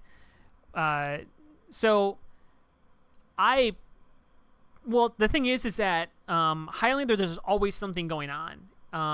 Sixes, there is, so it might be like 2 snipers doing a duel, but you have 2, like you have the flank starting to push through. I agree, Smitty. I don't think the Highlander format as it currently stands, but the Razorback the ban should help that out. And again, like it's preference, right? Like it's like you're trying to argue 2 objective things. Like I'm just saying my opinion. I like Highlander more, and I find it more interesting to play. That's my viewpoint on it. Personally, I like it because as an engineer, I always have something I can do. In Sixes as a scout, sometimes you just sit there and you do nothing because that is what you're supposed to do, and you're supposed to just wait for somebody else to do something or for the other team to push, or I don't know. There's just times where it just gets like really boring. But inside of Highlander, there's always something going on, whether it's my spy, my sniper, my flank trying to do something. There's always something that can be worked. Sigafoo, do you think Valve should support Highlander matchmaking? I would love to see it supported, but I don't think it makes sense right now because of the complexity of it. I'd rather focus on having a really good 6v6 matchmaking system, and then potentially maybe opening it up to other stuff in the future. I have a question about Valve Meetup. Are there enough people working on TF2 team to make their own 6v6? Yes, there are more than 6 people in total on the Valve team. Yeah, as I said before, when somebody asked me that question, I don't have the exact number off the top of my head of how many people are currently working on TF2, but I will say it's more than 0, less than Dota is what I like to say. They didn't tell me to say anything in general, but they've never been. I think they have a good amount of people working on it. The other thing too is that stalemates kind of come from intrinsically. Smitty, also back to your Highlander comment, stalemates come from 5 CP maps, which Highlander's been moving more over to payload and Koth, where that's not such a thing. And so far, the banning of Razorback and Scrims has actually been huge. Hey, Brick, hey, so I was right. We fucking had a whole discussion on that, Brick. And you're saying that. That's huge. I told you that it'd be a big deal, and you said no, it wouldn't be. Eat your words, sir. Take that crow and eat it. Let's see here. So theoretically, but they can't stack. I don't know how good they are. I didn't ask to play against them. Let's see here. Why is I don't know. Valve is it's not. I mean, it's not a secret. I roughly know what it is, but I just don't know. I feel weird saying it because they never really talk about it. They're their own thing, you know. All right. So the final thing I want to say here is okay. So the final thing I want to say here is that, and I kind of have been kind of speaking to it throughout this entire thing, is that I think we need to cut, like, I see so much hate from Valve, from like Reddit and all these different things, and don't get me wrong, like I am a person who wants to see stuff pushed up and to go forward and all these different things, but I think the thing I learned most when I went out to Valve and I met with the developers and all this different stuff, the game is being created by thoughtful, intelligent people who really care for the game that we play. And that, I'm sorry, I'm not trying to read from my notes, but I just have so much I want to say on this stuff. And it's like, they're not perfect. But the great thing about the TF2 team is I never felt an ego. I always felt this desire to do better, to challenge what they've done already, and to keep moving forward. There's a lot of things, and I talked about this before in a very long rant, but TF2, the thing is that you can't please everybody. You can't get it all right for every single person, and so they're kind of starting to more move to like the sixes balancing and casual, and kind of maybe champion those two different things, but God, there's so much I want to say on this stuff, but it's so hard. I'm kind of losing my words right now in my head, but let me just read this real quick, and I just want to kind of read this.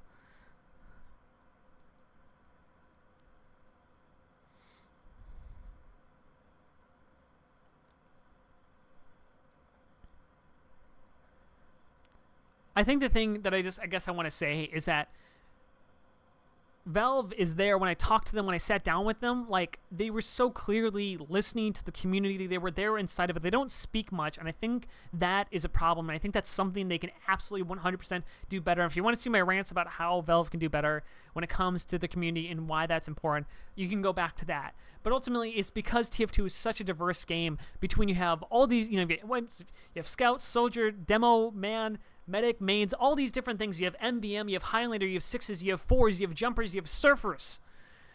You have all these different things. You have pubs, you have community pubs, you have trading pubs, you have casual things. You have casual in all these different game modes. People who want to sit in a 24/7 server, and people who want to try their absolute hardest to be the very best at I-58. you have this whole slew of things and the different things that Valve has to support. And ultimately, like, I think that they're doing a good job. And talking with them and different stuff, it's really shown me how thoughtful they are. But the thing was, and the disappointing thing to me is that I never realized that really until I met them, until I was able to sit down with them and pick their brains and talk with them. And so I truly hope that Valve takes my time with them, if nothing else, that they just go out and they speak more with the community, they put more of themselves out there. I think it's one, because it's important for their updates, they do come, that they set expectations, because Valve has made this game which is so beautiful, but this tentacle of an octopus, they need to be focused in with the way that they describe and create expectations that are realistic, so people don't run wild, so that people don't fucking see Nito and go, oh, a Nito update, that means they're going to fix pubs. Oh, a Nito update, that means they're going to fix Highlander. Oh, a Nito update, that's mean they're going to update new MVM maps. No, they set expectations clearly in ways that they don't have to give the entire update, but something to do a little bit better to be able to create expectations inside the community. Because the thing is that everything I have seen inside of the developers by meeting them directly, you guys should all be seeing and feeling inside of the forums, inside of Reddit, inside of Team Fortress TV, inside of the different streams. I would love to see a developer sometime like show up in my stream and kind of say something or something like that. And everybody, all of you guys should feel that same way, but you don't. And the reason you don't is because they don't communicate effectively. And I think that's one of the reasons there's been created this thing that the community has felt mismanaged. But I think it's because there's been a mismanagement of expectations, because everybody wants something else, and they have done a poor job of communicating. And so that's it. I think you guys really should...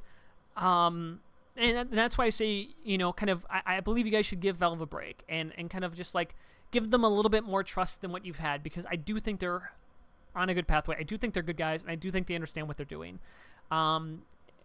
They're not perfect, but they never claim to be, and they're really open to that different stuff. And so I think that's ultimately the kind of the final thing that I said about that.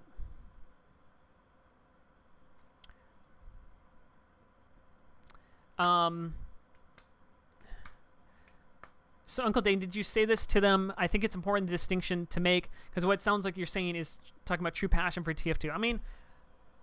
I mean, I talked to them for about like 5.5 hours. What I actually said to this stuff came up.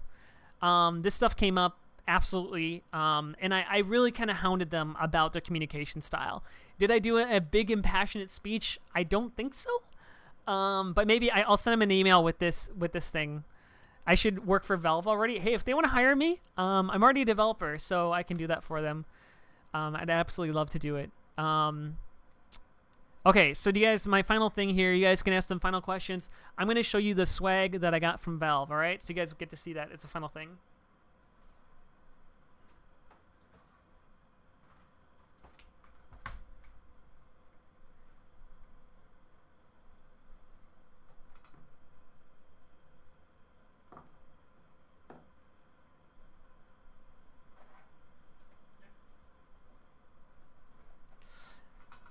You didn't like the bison? The bison was fucking broken back in the day. It needed to be nerfed, dude. That thing was broken as shit on Lakeside. All right. So, here are the different things. Oh, one last thing.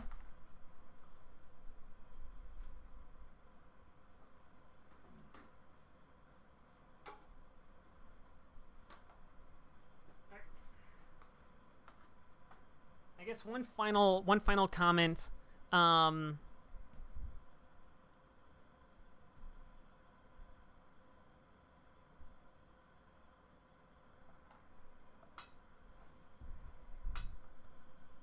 What's it called? So one final comment I'll kind of put to this is that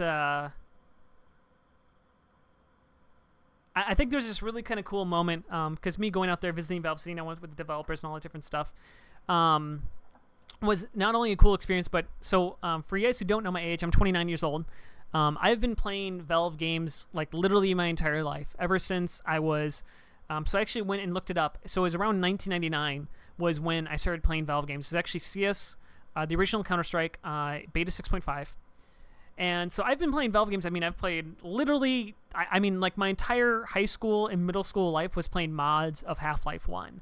Half-Life 2, this is a true story, guys. So I was such a dork that when Half-Life 2 came out, I was in high school. I wore a white T-shirt, and then on the T-shirt I printed out a picture of Gordon Freeman and that Alex Vance. You know the picture where he's like holding the wrench and like she's standing like this or whatever. I printed out that picture. I glued it onto my shirt as celebration for Half-Life 2 coming out. There was a Half-Life painting on my rock.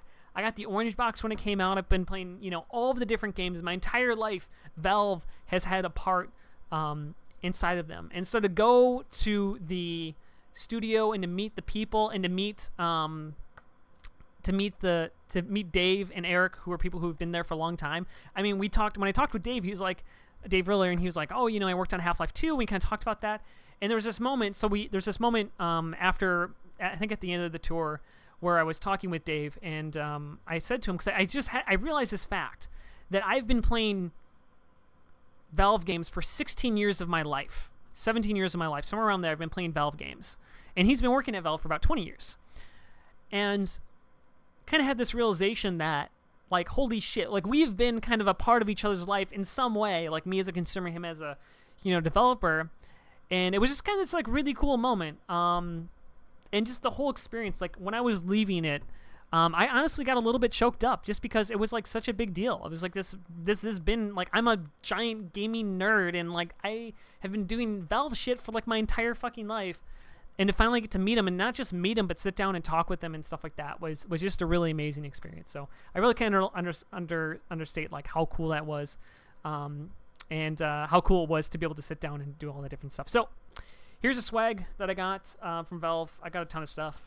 You guys will like it. There's actually some cool stuff. All right, so came in this cool little Valve little tote thing. Some of the simple stuff I got. I'll start off with the basics. Hologram card.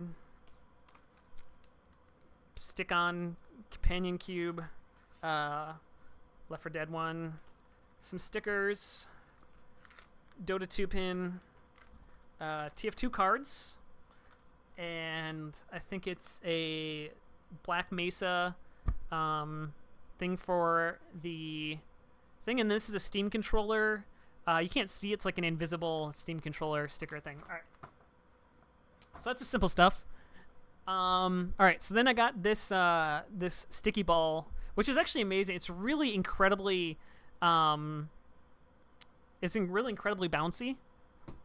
Like it's amazing. I've been throwing it against my wall like all the time. So I got the sticky bomb. All right. So then I got the sniper mug.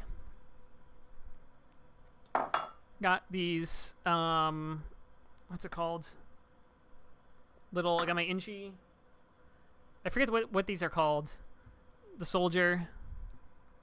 Sticky bomb. I know I'm shit. Sticky ball, dude. I've been talking for 3.5 hours. All right. I got the scout and spy as well. Okay, so then, so I showed it as part of my, so part of my visit there was, what's it called? So part of my visit there was, they actually got a wrench for me, and I got to take a picture with it, as you guys love to see there. And so they got a wrench, and then it was signed by the developers that day. And so now I have a wrench signed by the developers, and then the other cool thing I got, and I showed this on stream. All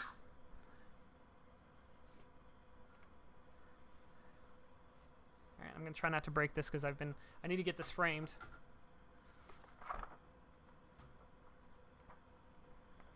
This is the engineer poster, with all the signatures from the different developers and all that different stuff. You can see. Right there, that's Robin Walker's signature at different stuff, and so this was amazing. Like honestly, this is like so cool to be able to get.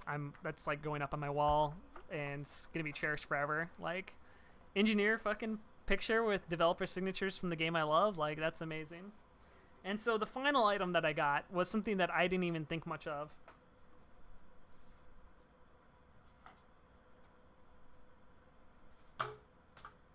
The final item I got was the, let's see here. So I got this like Portal 2 soundtrack, right? And I was like, okay, cool. I guess Portal 2 soundtrack's cool. Whatever, And yeah, it's gonna get framed. I'm not gonna put it up on my wall just with sticky. That'd be a terrible idea. And so I was like, oh, okay, that's interesting. This Portal 2 contract. Okay, and so then, I didn't really. So I opened it up like maybe a few days ago, and I'm like, oh, that's weird. As I was kind of looking around at it, and I was like, oh, they have stuff written on them. And I was like, oh, okay. And so then the other day, I went and looked it up when I was kind of showing this to my friend, and I'm like, we're kind of like trying to figure out, like, what does that say? What does that say on the disc? And when I went and looked at it again, I don't know if you can read that, but that says Gabe. This one in particular, the B, looks very much like a B. And I was like, I think that says Gabe. And then I went and looked online to find Gabe's signature elsewhere. And my boy Gaben, these are signed discs by Gabe. All 4 of them are signed discs. Portal 2 soundtrack from the man, the myth, the legend, Gaben. So, oh my god, it was amazing. It was an amazing experience. I'm really appreciative of being able out there to go out and do it, and yeah, I was just like, it was really meaningful to me. I was really happy to be able to say what I did and communicate with the developers, and yeah, it was good. And hopefully you guys, I mean, I've been going on for about 3.5 hours here. It's a 5.5 hour long meeting, so sounds about right. And able to talk about this different stuff. So I don't think there's anything else I really need to say here. So you guys can ask some final questions, but I think you guys have asked everything. But thank you so much for tuning in. I didn't get to meet Gaben.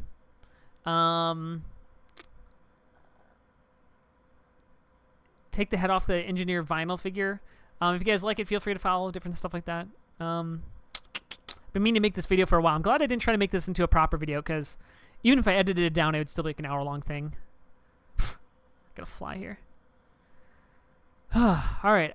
Wow, that's a lot of fucking... And I'm about to go out to a party, too. I'm gonna go to a party, and I'm gonna say nothing.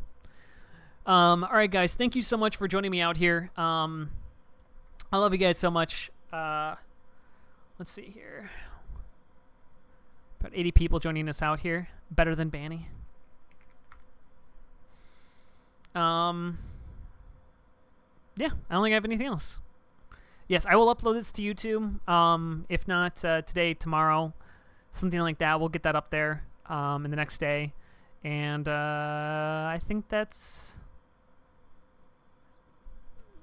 legendary. I mean, again, that's something I talked with them a bunch about, man. That's I completely understand your viewpoint on that, and that's something I said to them very much so.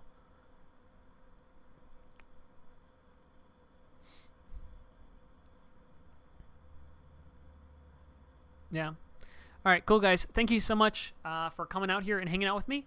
I love you guys so much. Toss a heart out into chat, because you guys are all lovely, amazing, and beautiful people, and I appreciate you guys spending your time out here with me. And I will